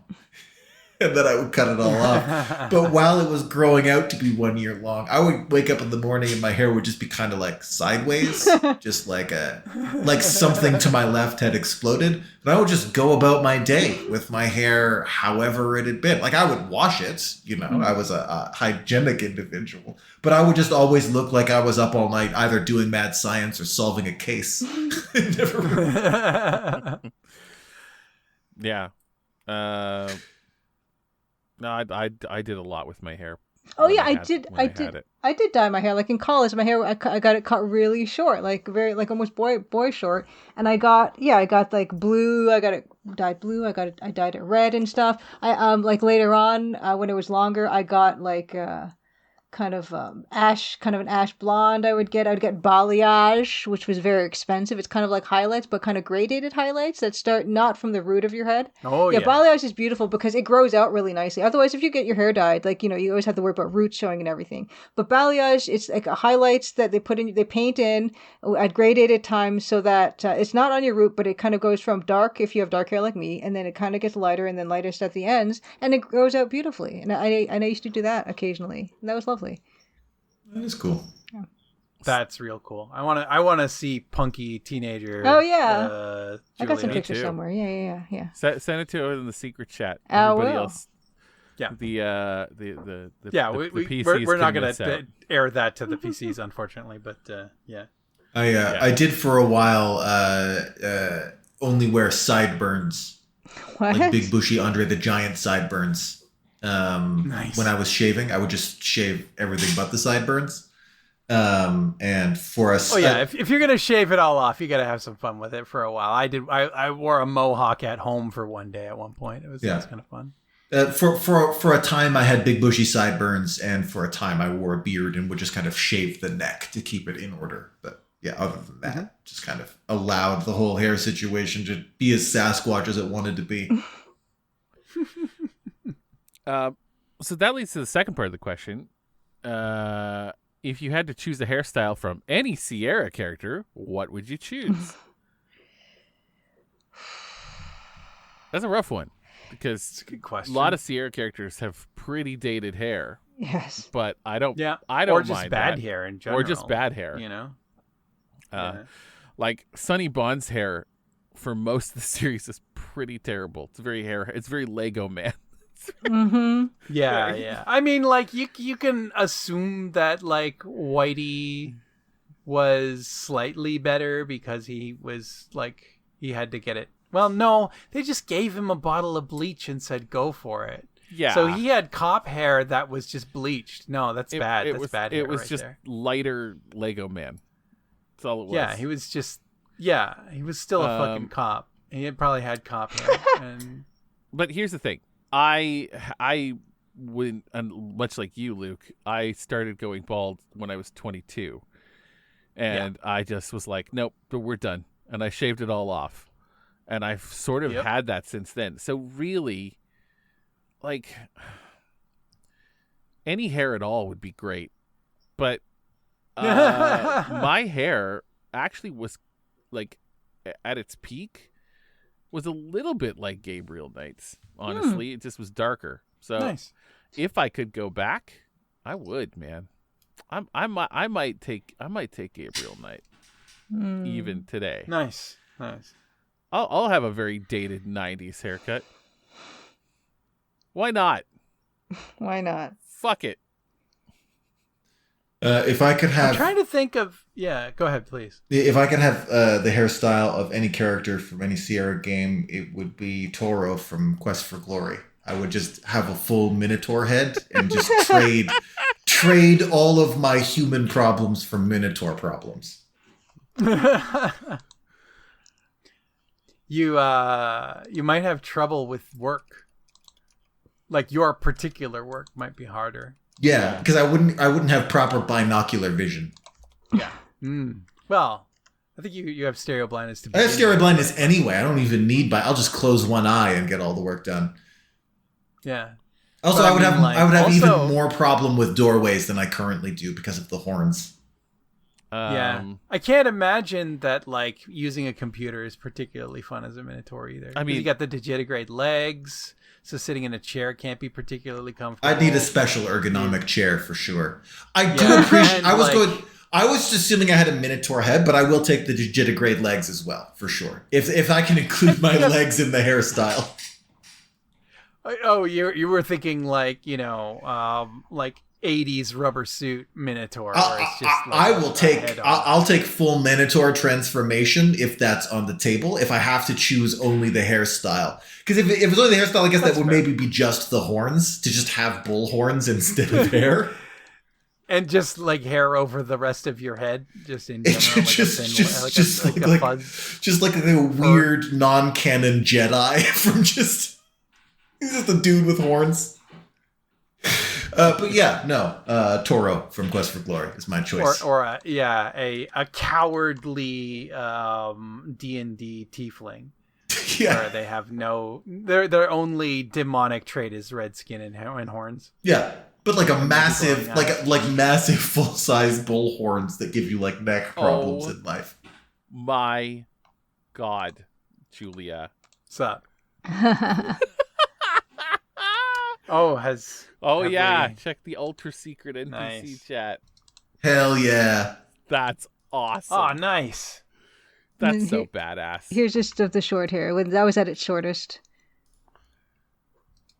That's badass. You Yeah. killed So that. cool. You are rocking all of those hairstyles. Thank you. Yeah. Uh, You could totally pull that off. now. I think it makes me probably would make me look like a young man at this point, which is not a bad thing, you know. You know. But the problem is Even- with this is it takes forever to grow out. That's the problem, and Yeah. it looks bad when it's Yeah. growing But that out. like mid-length blue thing, like you could totally rock that. Yeah, then you got to get it cut the sides. You got to get it. The thing is I think all of us are similar in this way that we're not that attached to what our hair really looks like too much, or like what we do with it. And so, except when I have sides to grow out like this, because my hair just gets really puffy, and so Right. I prefer when it's longer. It's actually easier because it just kind of hangs, and then you don't really have to deal with it for months and months at a time. If it's short like this, you got to deal with it at least every couple months or 2 or 3 months. This is I just don't have the hair to be a prima donna about my hair, but I am. And so I just do it with my beard instead now. I totally would as well. Yeah. Yeah. I actually spend a I- lot of time Yeah. trimming my beard and It's stuff. just the too. curse of Yeah. male pattern baldness. That's it. It's like Yeah. I would do many things, but anything that I do would end up being either Picard or Benjamin have Franklin. you so- ever have you ever thought about getting like a toupee, like one of those like No, super crazy ones not really. that you can get now? A hair like, system. I hair like, system, like yes. because I don't have hair, I have embraced the bald head and with the beard. I think it's a good look for me, and I think I have a nicely shaped head for it. For so, sure. For sure. yeah.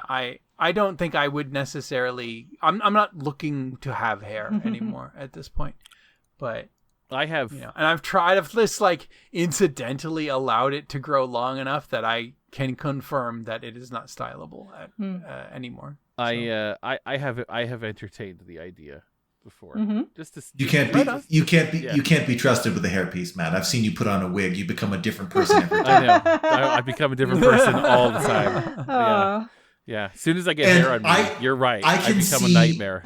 I can see just a glimpse behind your eyes because it is a bit that you do. But when you put on a wig and become wig Matt, there's just a glimmer of real Matt behind your eyes, trapped there, like the Kryptonians in the Phantom Zone. Like there's just a tiny little glimpse that wig Matt is not wholly in normal Matt's control. Fair. Yeah, you're right. Yeah.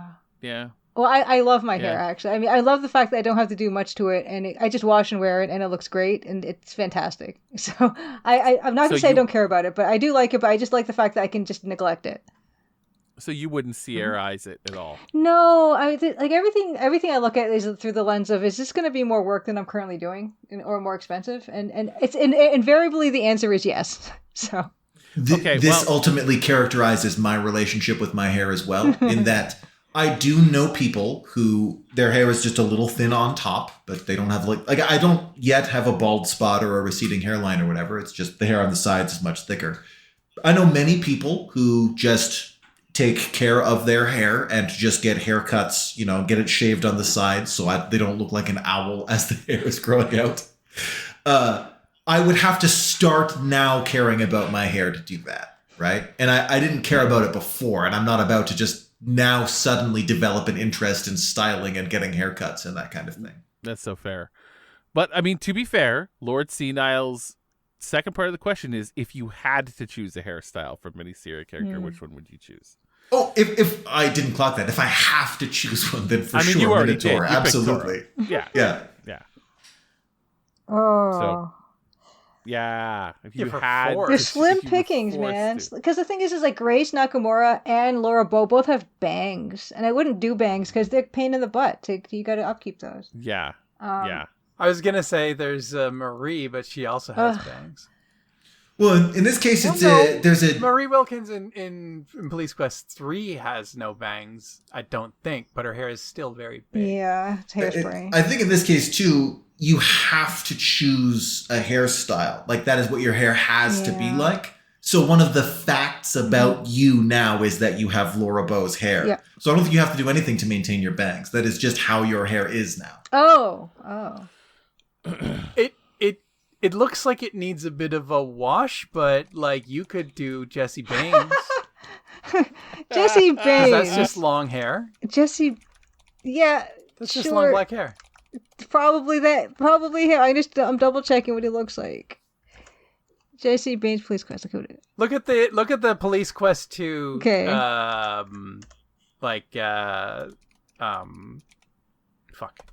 Thumbnails that we used to do. Okay, Oh, hold on. geez. I can just do that. Okay, you. It would be really hard to work a desk job with digitigrade legs. You'd need one of those like fancy That's what I'm thinking. fancy kneeling chairs or like a standing desk. That would be a challenge. I do have a standing desk, so I could make that work. Standing desk would probably be the. And I have nice high maybe ceilings in like my an apartment. exercise ball or something. Yeah.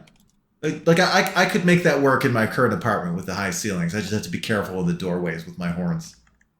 I wonder if a landlord would rent to a Minotaur, just knowing the kind of havoc it would wreak on walls and door frames. I think it would be certainly challenging. I'd want to rent the place pre-Minotaur, and then post-transformation, they'd be like, "What happened?" I'd be like, "I had to. The genie said I had to choose a hairstyle, and now I'm a Minotaur."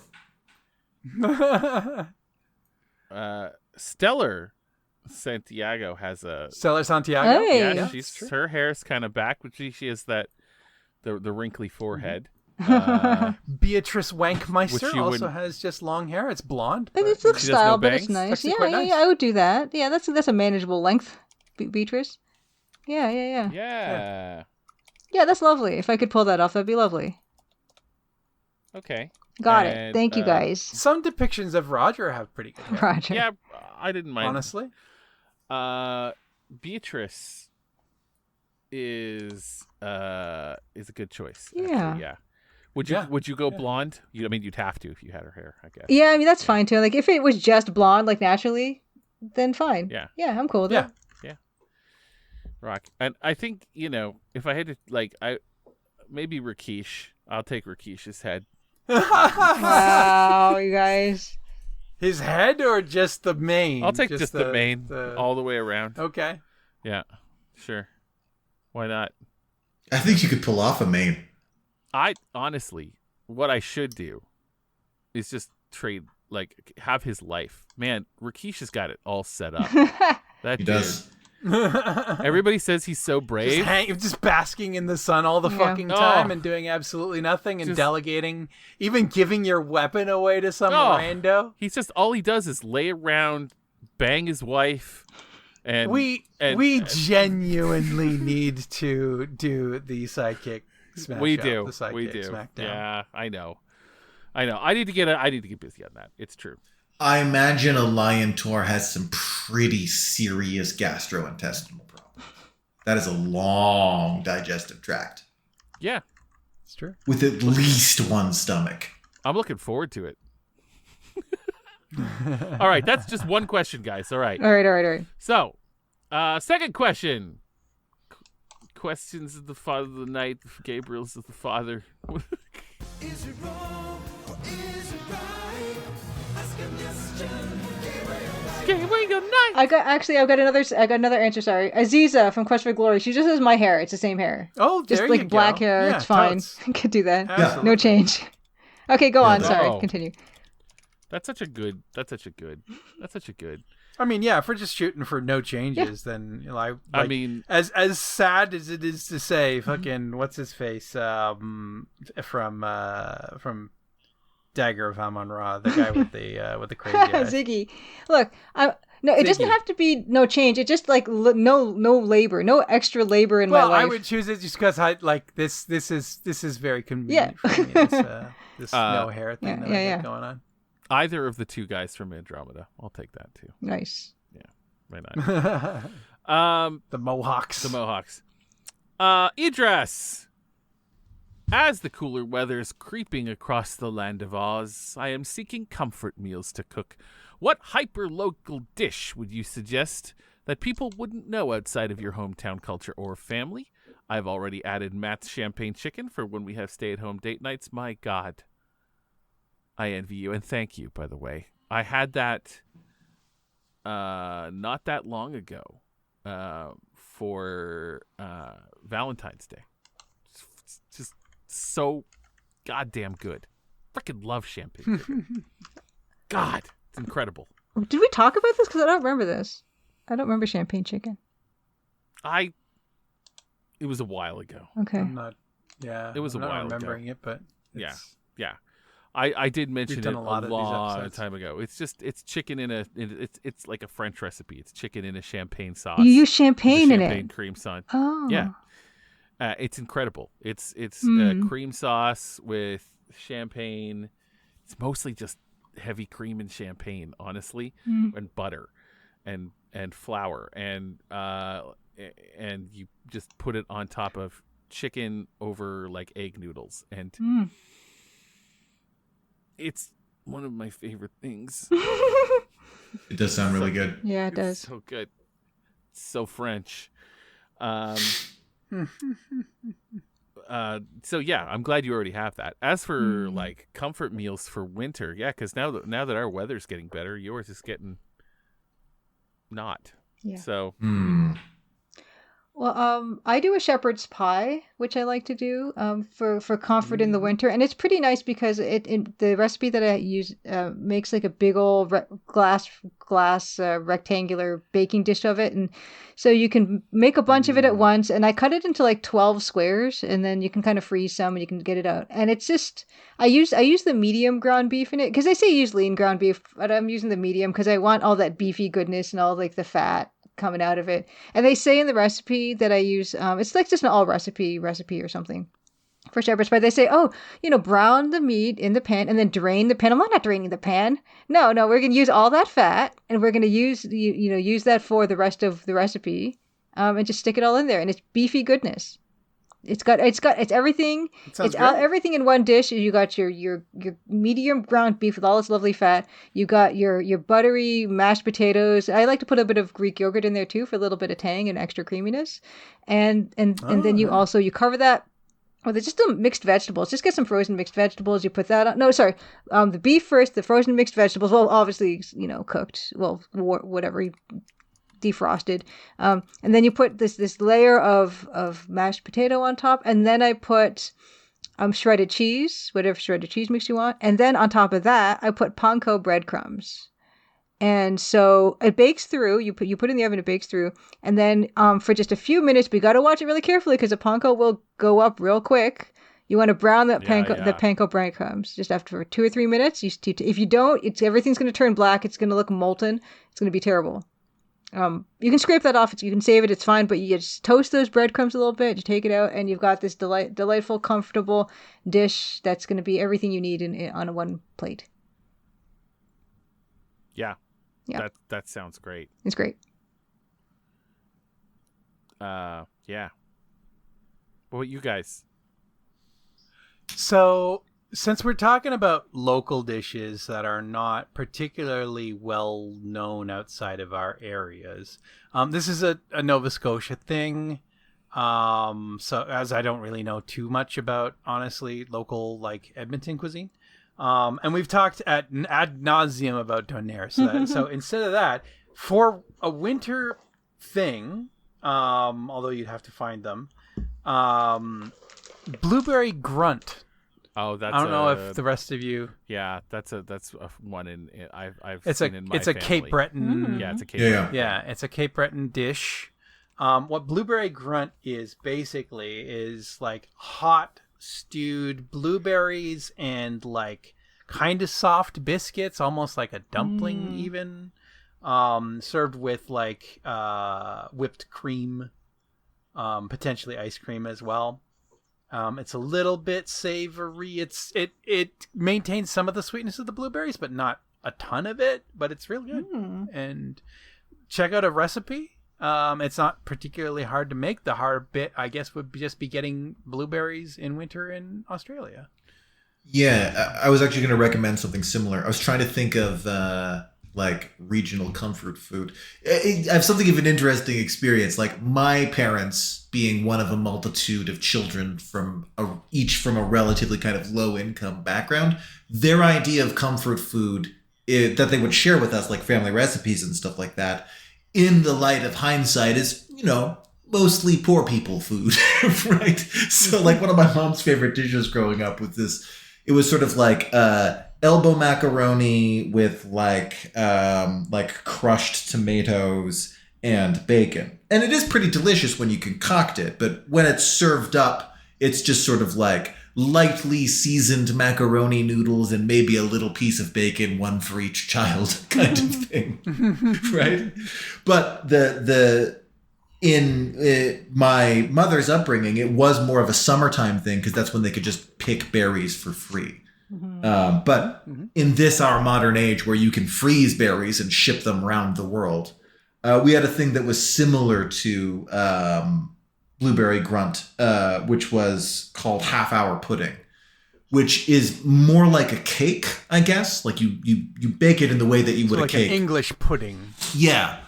And in terms of taste, it's there's a lot more cinnamon to it. So it's almost like a slice of coffee cake, but with like blueberries. And the cake itself is sort of relatively sort of, it is a pudding in the sense that you cut a big square of it and then you pour like cold milk or cream over top of it. And then you hork that down in the instance that you have before it equalizes into a disgusting gruel. And it was one of our favorite things growing up. And it was a genuinely comforting thing. It's one of those things, it's almost like you cook it and it comes out of the oven and you kind of stand around with your bowls just gobbling it down. Yeah, that sounds amazing. It is really good. I think Nat is one of Nat's favorite things. They have a tattoo that relates to picking blueberries at our grandmother's place. They always described it as being an ephemeral experience because you truly had seconds to get it in you. Yeah, that sounds good. If you want to learn how to make a Halifax donair, we're talking hyper local here.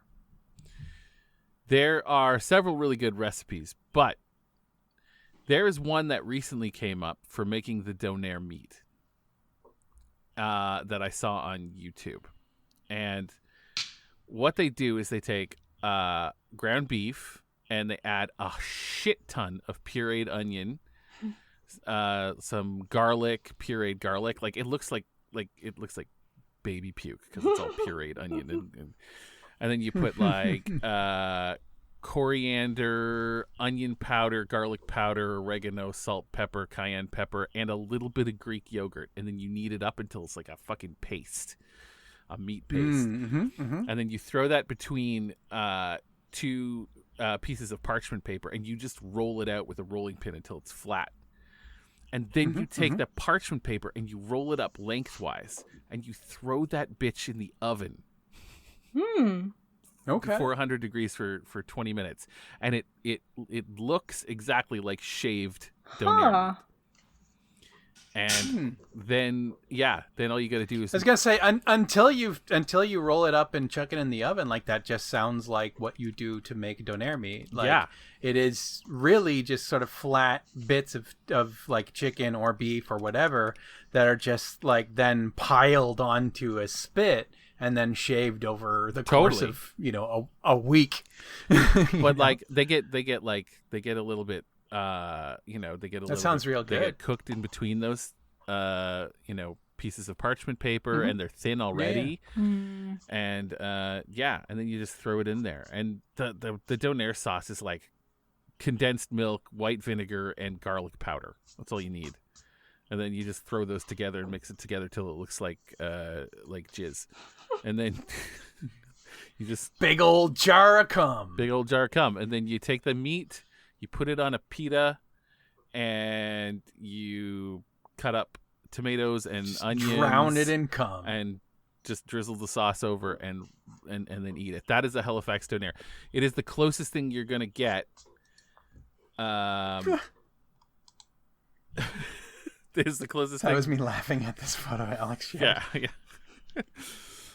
It's the closest thing you're going to get to a Halifax donair outside of Halifax.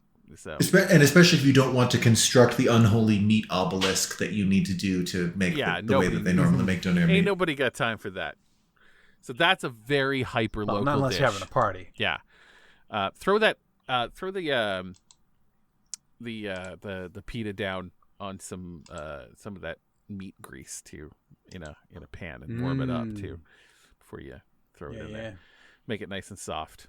But yeah, you can make that at home. You don't have to be in Halifax to get that, even though it's the only real place to get a donair. And I know people's like, we got a donair shop in Edmonton and okay. I'm sure there are some halfway decent ones, but if you want the real deal, we had King Donair here. Yeah. For a while. They shut down during the pandemic, sadly, but for a couple of glorious years, or maybe half a glorious year, I don't remember, but it was there and it was pretty authentic. Yeah, it was good. And don't put lettuce on it, for God's no. sake. Yeah. Onions. Don't do that to yourself. Meat. So yeah, if you're looking for the make a side salad. You can make a side salad, eat it with a donair. That's fine. Absolutely, but just don't put it on. It's a guy named Andy Hay 902. He's a Halifax guy, and he made 902. Yeah, take a look at the Nova Scotia area code. The Nova Scotia area code. You can check it out on YouTube. He's got his Halifax donairs at home recipe. It's good. Nice. So, yeah. Again, like that's the thing about the donair. Goes well in the summer. Goes well in the winter. There's no bad time. Just goes well. Never goes particularly well, but goes well. No, yeah. There's never a good time to eat a donair. There's also no bad time to eat it. There are worse times to eat one than other times. For sure. There's some evils of the soul that can only be banished with a donair. That's true. There you go. Yeah. So yeah. That's great. Everybody wins. Everybody. Just for fun, this is by no means a local dish, but it is one that my mom made quite frequently, and I absolutely just sort of suggest it because it was a contest winner. Basically, in the early 90s, Pillsbury held a contest in maybe California, maybe all of the U.S. or something like that, to just like submit recipes, and there was like $1 million prize. And so for my entire like adult life, I have known this dish as $1 million chicken. My mom makes it quite frequently, but the recipe is published on Pillsbury's website, and it's called salsa couscous chicken. Huh. And it's chicken with salsa and nuts and a little bit of fruit, a little bit of honey, It's fucking delicious, and it's served over couscous. And Holy it's very, very good. shit, so look man. for salsa couscous chicken. And give it a try because it's really fucking tasty. That sounds like the most 90s shit ever. I Salsa. would definitely try it. absolutely is an extremely 90s Oh dish, my but God. it is very, very The only tasty. thing it needs is fucking sun-dried tomatoes to make it more 90s. God. That's awesome. Chopped almonds, garlic cloves, Oh. yeah, cloves, raisins or currants. Oh my honey, god, cumin, this looks cinnamon. great. There's a couple restaurants in Halifax that are straight out of the 90s. Like they got chefs there who haven't really evolved since the They 90s. just got in a stasis state in the 1990s. And honestly, yeah. I'm so grateful because you can go there and you can eat and it's like, oh, I'm a kid again, man. This is fucking awesome. But yeah. If you find a good stuck in stasis 90s place, enjoy it. Yeah. Like there's something specifically awesome about, and I know it's not even remotely authentic, but that's kind of the point, is like the 80s, 90s Eastern, like Halifax or Atlantic Canadian, like Chinese places. Right. Yeah. Yeah. Yeah. I don't think I've ever seen sweet and sour chicken done anywhere else like they do in Canada. Ooh. Yeah. Ginger beef is a Canadian thing. Oh too. yeah, totally. Ginger beef is also a Canadian thing. Yeah. But yeah, for those of you outside of Canada who've never had sweet and sour, you're thinking, oh, sweet and sour chicken, that's everywhere. Yeah, that's true.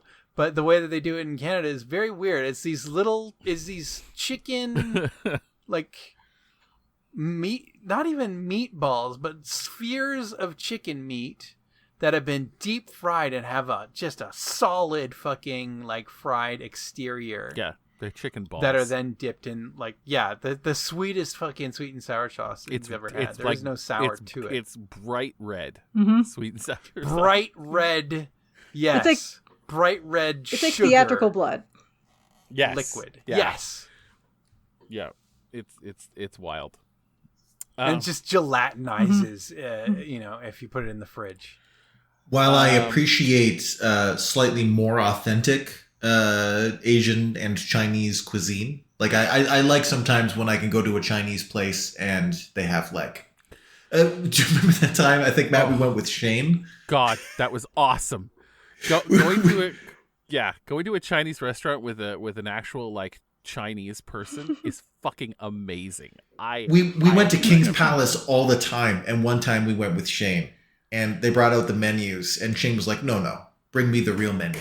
Like, and they brought out a Chinese language menu, and we're like, "What this has been here the whole time?" And afterwards, it was like unlocking an achievement where we could go back without Shane, and she would bring us the Chinese menu with English subtitles penciled in. oh, so good. The fucking the pepper beef there, killer. Yeah. Killer. Not on the white people menu.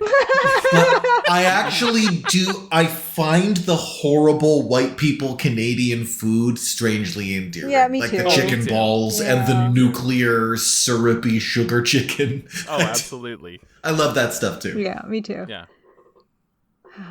I was trying to figure out where we get scalloped potatoes from. I guess they come from the gratin of French cuisine. But they're another sort of They're gratin. yeah. Basically. They're another sort of like cold weather comfort food. So we've got one more question from Both Belong. Hold on. Oh yeah. Okay. I've got a pile of DS games Sorry. in the way. Is it wrong or is it right? Ask a question, Gabriel Knight. Beautiful. Questions of the Father. A wild thought that in the distant future, the only media left for this time period is the Level 0 catalog saved on physical media. Muse on the consequences this would have, and what other physical media should be available from this time period to help influence their opinion of our society. First of all, God help us all if we're the only things left. Consequences is the right term. Consequences is very much the right term. If that's all we're left with for media is this channel, what we will experience is only consequences.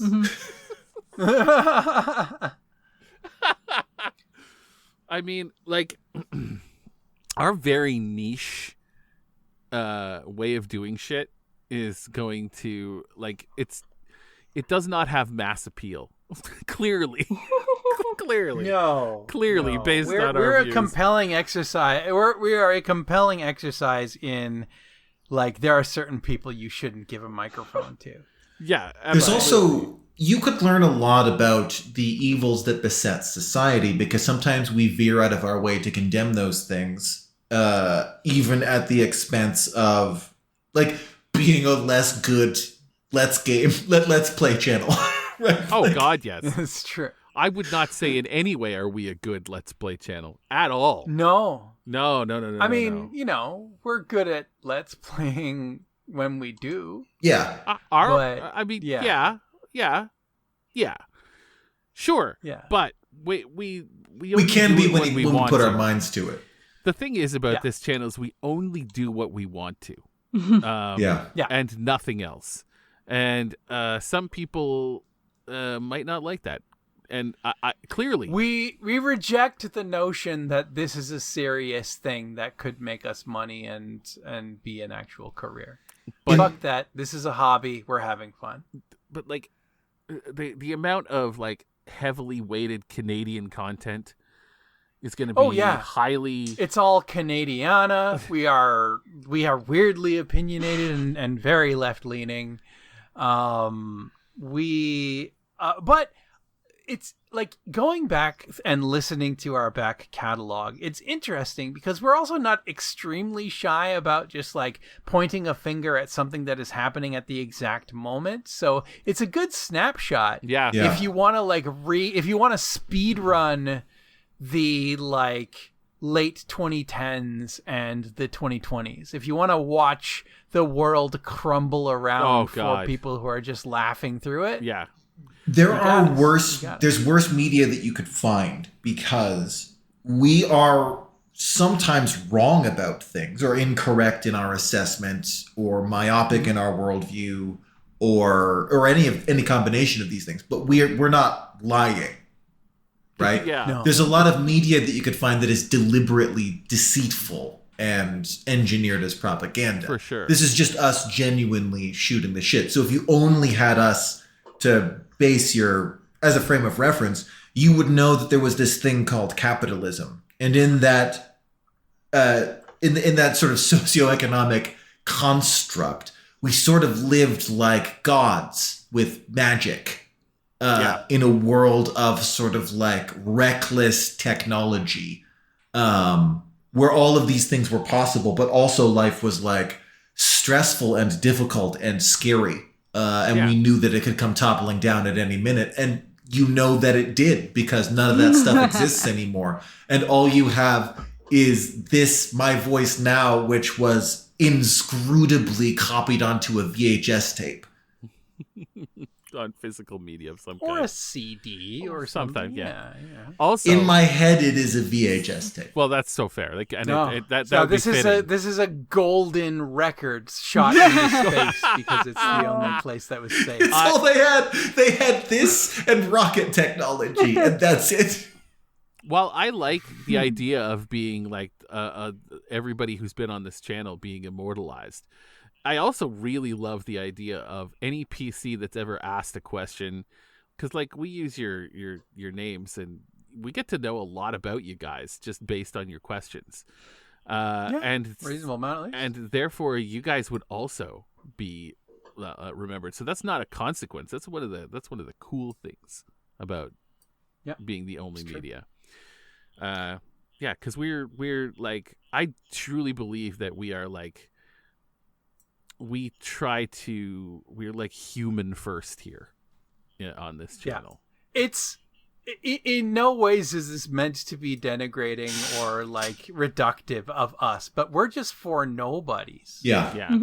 We didn't know that this awesome responsibility would be retroactively applied on the archive of our work. Yeah. Yeah. Like, if you what's Neil deGrasse Tyson's podcast? Star Talk. He's got a podcast. Something like that, yeah. I see clips of it sometimes.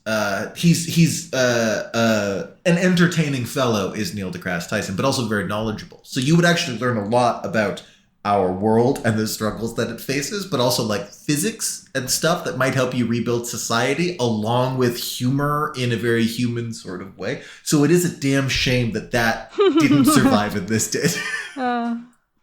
Yes. Yeah, this was not the best choice to have made. No. But I mean, alternatively, it could have been like the Joe Rogan experience, where it's like Sure. there's a spectrum. There's interesting We're somewhere guests in the middle, and I would even venture to say we're on the high end of middle. Yeah, given how low it can go, because there's legitimately, I might be wrong about this. Didn't Neil deGrasse Tyson go on the Joe Rogan experience at least once?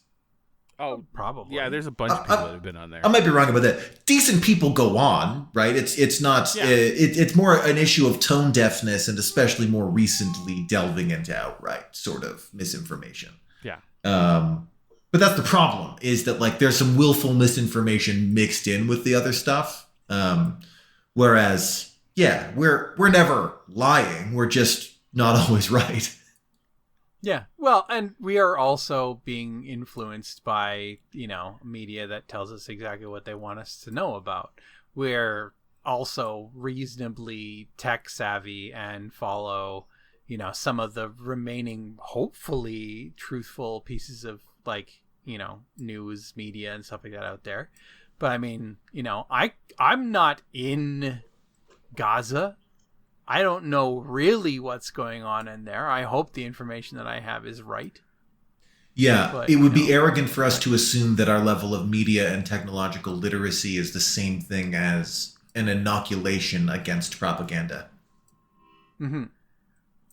I would be the first to admit that I can be easily influenced by things. Right? Also, harmonica. It's true. Back before the apocalypse, there were these things called instruments. Oh my god.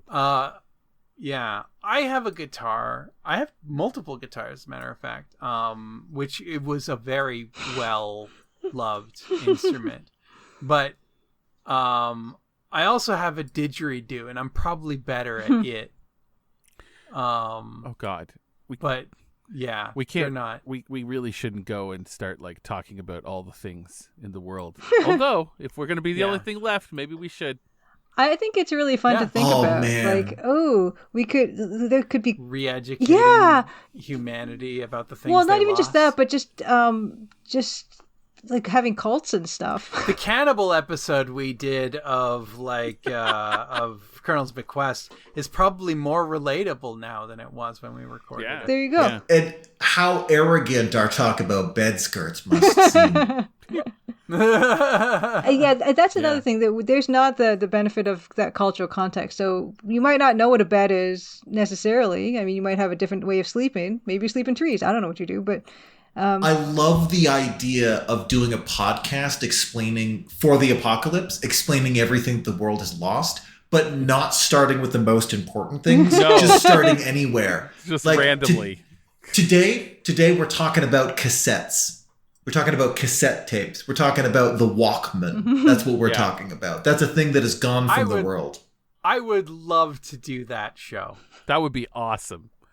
Especially today we're talking about Pogs, because Pogs are gone from the world and will never return. Very important, though, that we do no additional research.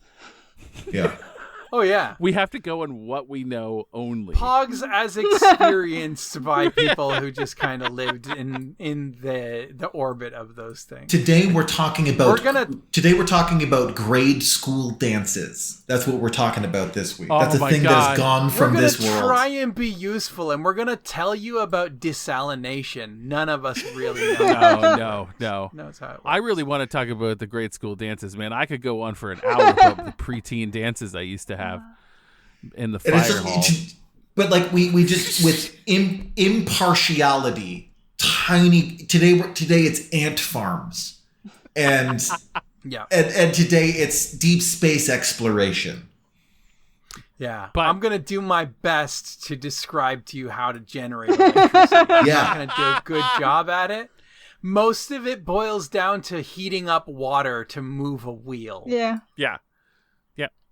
in various ways. Today I we're talking could not about tell you how solar power works. And for a glorious few years, people were really starting to figure it out with solar power. Although there were a lot of people who were really angry about that and just wanted hot wheels. today we're talking Hot about water. Today we're talking about movie theaters and just the experience of going to the movies and eating popcorn and everything that the world has lost. And the next day, religion, all of it, start to All finish. of We're it. just gonna bang that out real quick. Same amount of time. Yeah. Same amount of time.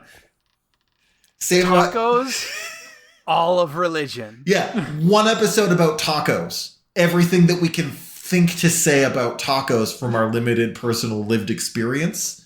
From a kit that you can buy from a store which has shelves and fucking astronaut salsa that never expires.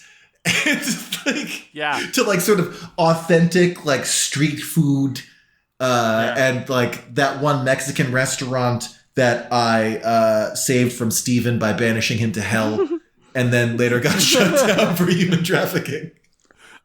Like What? And, everything about tacos and everything related to tacos, and the next day religion, all human religion and the subject of faith. and the huge popularity of white people taco night. White people taco night. Yeah. It was a huge thing.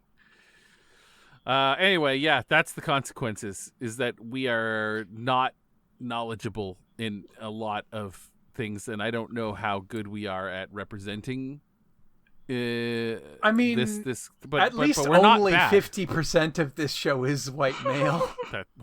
Yeah. That's true. Yeah, that's true. There's less diverse Let's Plays out there. You know what though? I'm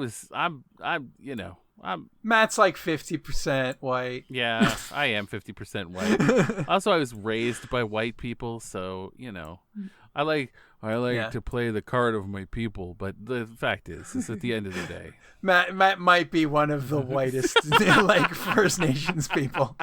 absolutely. Oh, all the guys that I knew growing up on the reserve would call me an apple because I was only red on the outside. Oh, Red I on the see. outside, white on the Oh. inside. Yeah, I get it. Yeah. I was like, and I thought that was funny, and they did too. Like it was good. Yeah. But they all loved me. So, Of course they did. Totally. Yeah. Yeah. You're a likable guy. Well, I don't know. We'll see. We'll see. We'll have. I mean, they only have 4 people to choose from, Matt. Jesus Christ. Yeah. like we'll have an episode that's just about arcades, just because there's no more of those. There's no electricity to power them, and the next episode is just titled Race.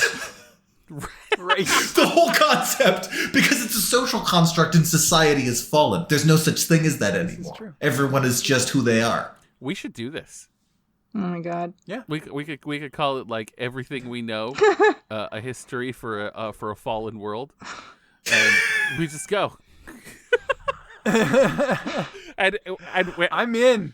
let's do it, man. I think that would be awesome. It's got to be a separate thing, but I think We'll we just should do alternate that and Tokimeki Memorial. it. Let's know if you guys want to see that. I think it's Yeah. funny that Do you want to experience everything Oh we my know? god. A history for a fallen Earth. just a random question from Both Belong turning into a podcast about that. Yeah. That would be fucking wild. Hell of a spin-off. I have to. This is not necessarily a questions for Level father. 0 historians. Oh God. But it's not just historians. It's everything. It's Yeah. Well, it's a history of Earth I guess, because that's Earth true. has fallen. You see. That's true. All knowledge Everything is is history. Yes. Yeah. Wow. All knowledge is history. Yeah. How terrible. How terrible. Philip wrote, "Do you think Mosley is an arcade cop in it?" I had to put it down because I thought that was funny. An arcade cop in it, like cabinet. Oh. It was. I don't think it's an actual serious question but I know it was a question. That's all. That's good. I like it. Also, Good fun. Matthew Higdon Good play on words. thinks I should do a Charles Bronson or Clint Eastwood Oh. to challenge me. I get too comfortable with my voices. Wow. You're right. I'll fit it in. I'll make it happen. Those are hard to do. Is that a goddamn challenge? I'll make it happen, Matthew. You fucking watch. I can't even think of what Charles Bronson's voice sounds like. I'm gonna have to go in. I mean, it's been a long time since I watched a Charles Bronson movie. It's been almost as long a time since I watched a Clint Eastwood movie. But like Clint Eastwood had some iconic lines that do show up elsewhere. Charles Bronson isn't really in the zeitgeist anymore. No.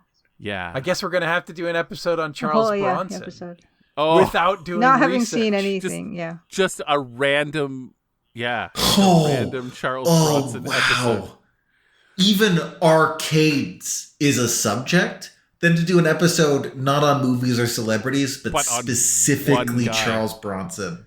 Here's everything we know about him. No research. That's so stupid. I love it. All right. I mean, there's some genuinely interesting topics out there, especially if like you're not researching it. You're just kind of talking about the things that you know, like fucking Katy Perry. I had a bad thought. Like, what if people, this was a thing and Charles Bronson fans watch this particular episode because they're big Charles Bronson fans and they haven't heard people talk about Charles Bronson and they really look forward to it and they listen and they're so disappointed. No, listen. It's us guessing things to be true about everything. So mad. We're gonna start every episode. We would do our best. It's not guessing. It's just us saying what we honestly know to be true about him. But here's the thing: we have to start every episode by saying, "Hey guys, I just want to make it clear because you gotta sell the show to people. This is not. We did no research for this. Although I think we should work in the covenant is we will do our best when just trying to recall shit." Yes. Although we should have a part of the show that we're allowed to work in one fun fact that we learned, that independently, but just one, just one. And we can't say it before it's fun fact time. So I think that'd be fun. I think it'd be fun, especially if we all have or two or three of us get the same fun. Yeah, fact. I was thinking stupid. that. Yeah. Mm-hmm. Yeah. We'll figure it out though. If you guys are interested in seeing that, let us know. And even if you're not, we might do it anyway. Because again, is this that's a what sister we do. channel we need to create? That would be fun. Yeah. Yeah. Just level 0 historian. Just a side channel called the Everything Archive. It's just. Oh, I like that. Yeah.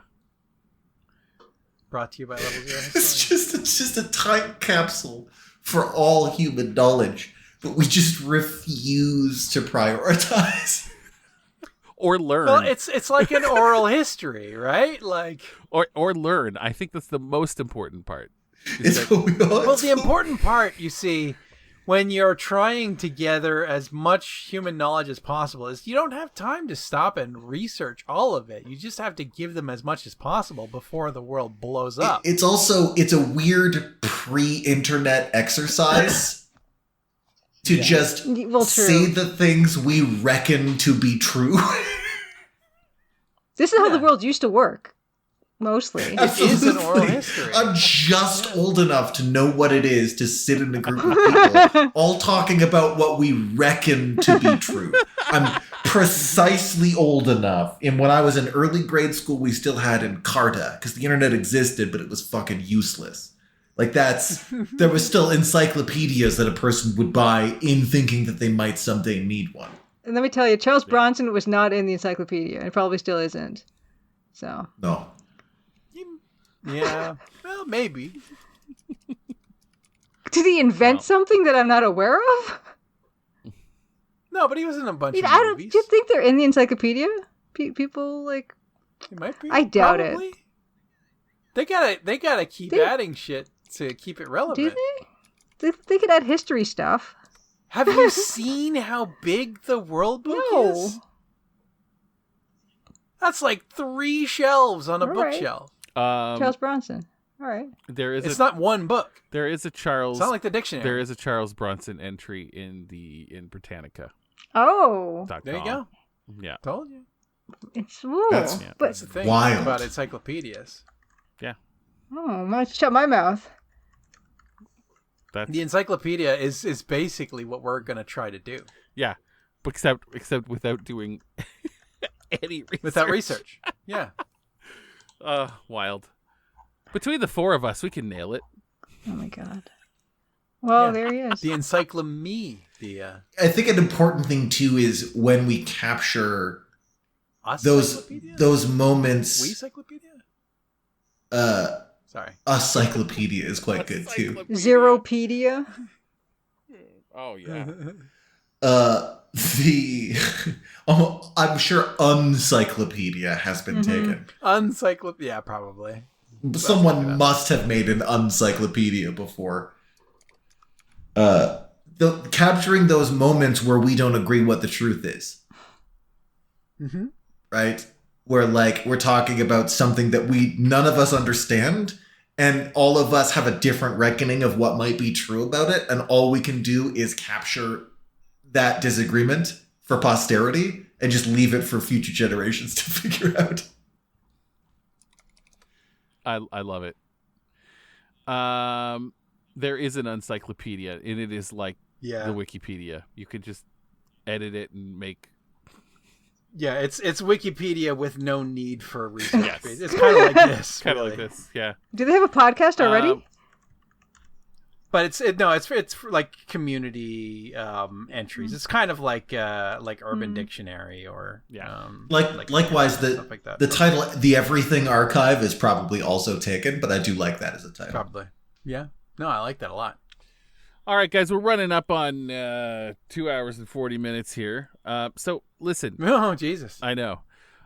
Here's the deal, guys. We are kind of all caught up now for this, and we were sort of working on that one episode issue that we had a while ago. Anyway, so now we're kind of all caught up.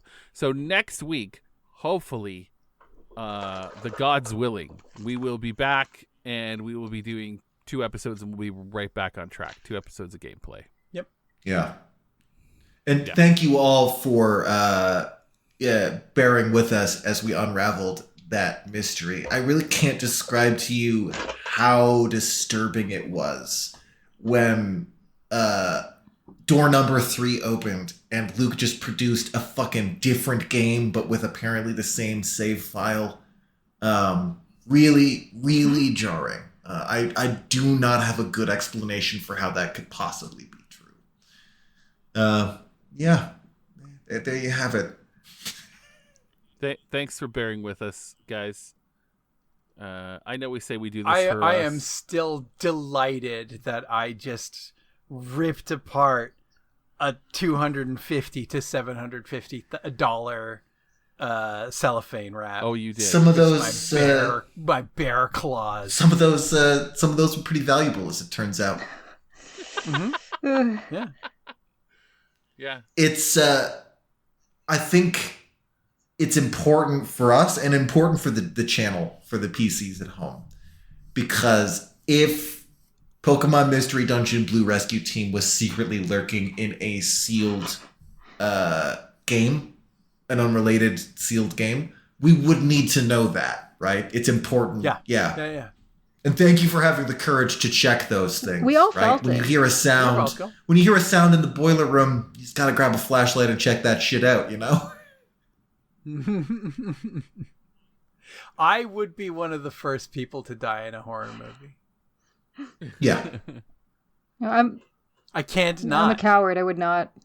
I know for a fact that when I did not know who it was lurking around have I ever mentioned on the show before that I lived in the back room of a pawn shop for like In a year Japan? and a half? Yeah. In Japan, Yeah. yeah. I was ostensibly homeless. And So I was living in the back room of this pawn shop, and it turned out to be the owner of the pawn shop having come back from something and was like in the dark because I guess he thought I might be sleeping. But like, instead of preserving my safety, I grabbed a wooden sword and went out there to fight. To confront Just the in intruder. case. Yes. I surprised myself. Actually, it might have been a real sword. I just grabbed a sword of some kind that was nearby. Did the owner Because he had real did swords the owner as well. think that you were protecting his store? Yeah, no, he was pretty happy about it. Like he laughed it off. Despite that I was menacing him with a sword when he turned the light Okay, on. I but, want let's see. He understood the We're like reasoning. I think what's great about us is that we do tend to have a broad range of reactions about what we do in certain situations, and I would cower under a table in the dark. But what about you two? Matt, Alex. I'll investigate a noise. Okay. So when I'm on my own, right, I would rather confront a thing than let it get the drop on me, and I'm too big to hide anywhere. So I'm just I'll get up, I'll grab the hammer out of the drawer, Yeah. and I'll investigate what the noise A is. fighting hammer. Yeah, it's just like I'm pretty big. I have a hammer. I've never been in a fight, but I do have a lot of repressed anger to get out. So like let's roll the dice, Mr. Intruder. Let's see how this goes. When I'm not on my own, if I'm like living with someone or whatever, then I'm more or less happy to sort of take on that role. Like if one of us is going to get killed by the thing and the other one is going to live, then it might as well be me. And Yeah. Matt. I also don't experience the human emotion of fear, though, so I that kind of sways my results a little bit. I have fear, but I am weirdly good in high pressure situations. I've got into car accidents a few times that weren't my faults, one that was. And I have been so cool and calm under pressure. I know exactly what to do. And it's so funny because I don't know exactly what to do in a non-crisis situation. But in a crisis situation, I have like this weird clarity. And I don't know. I think I would be pretty good I think I would die and it would be funny. I think it would be funny to die. So you're confronting the intruder. That's, I think, a quality that Matt and I share. Yeah. Is when things are very stressed, we tend to have an odd ability to coast in that. Yeah. And even a certain enthusiasm to on purpose do things that are miserable, like go camping. Yeah. I think there's a commonality in those two threads. I think I would. I think I would get killed though. Yeah. It's just I don't know. Maybe it's a thing. I think I do my best not to. But I have no delusions of grandeur here. I never learned how to fight. I've gotten a couple fights, but There's a biological element to that. There is a reason why 50% of cardinals are bright red and 50% of cardinals are dull brown.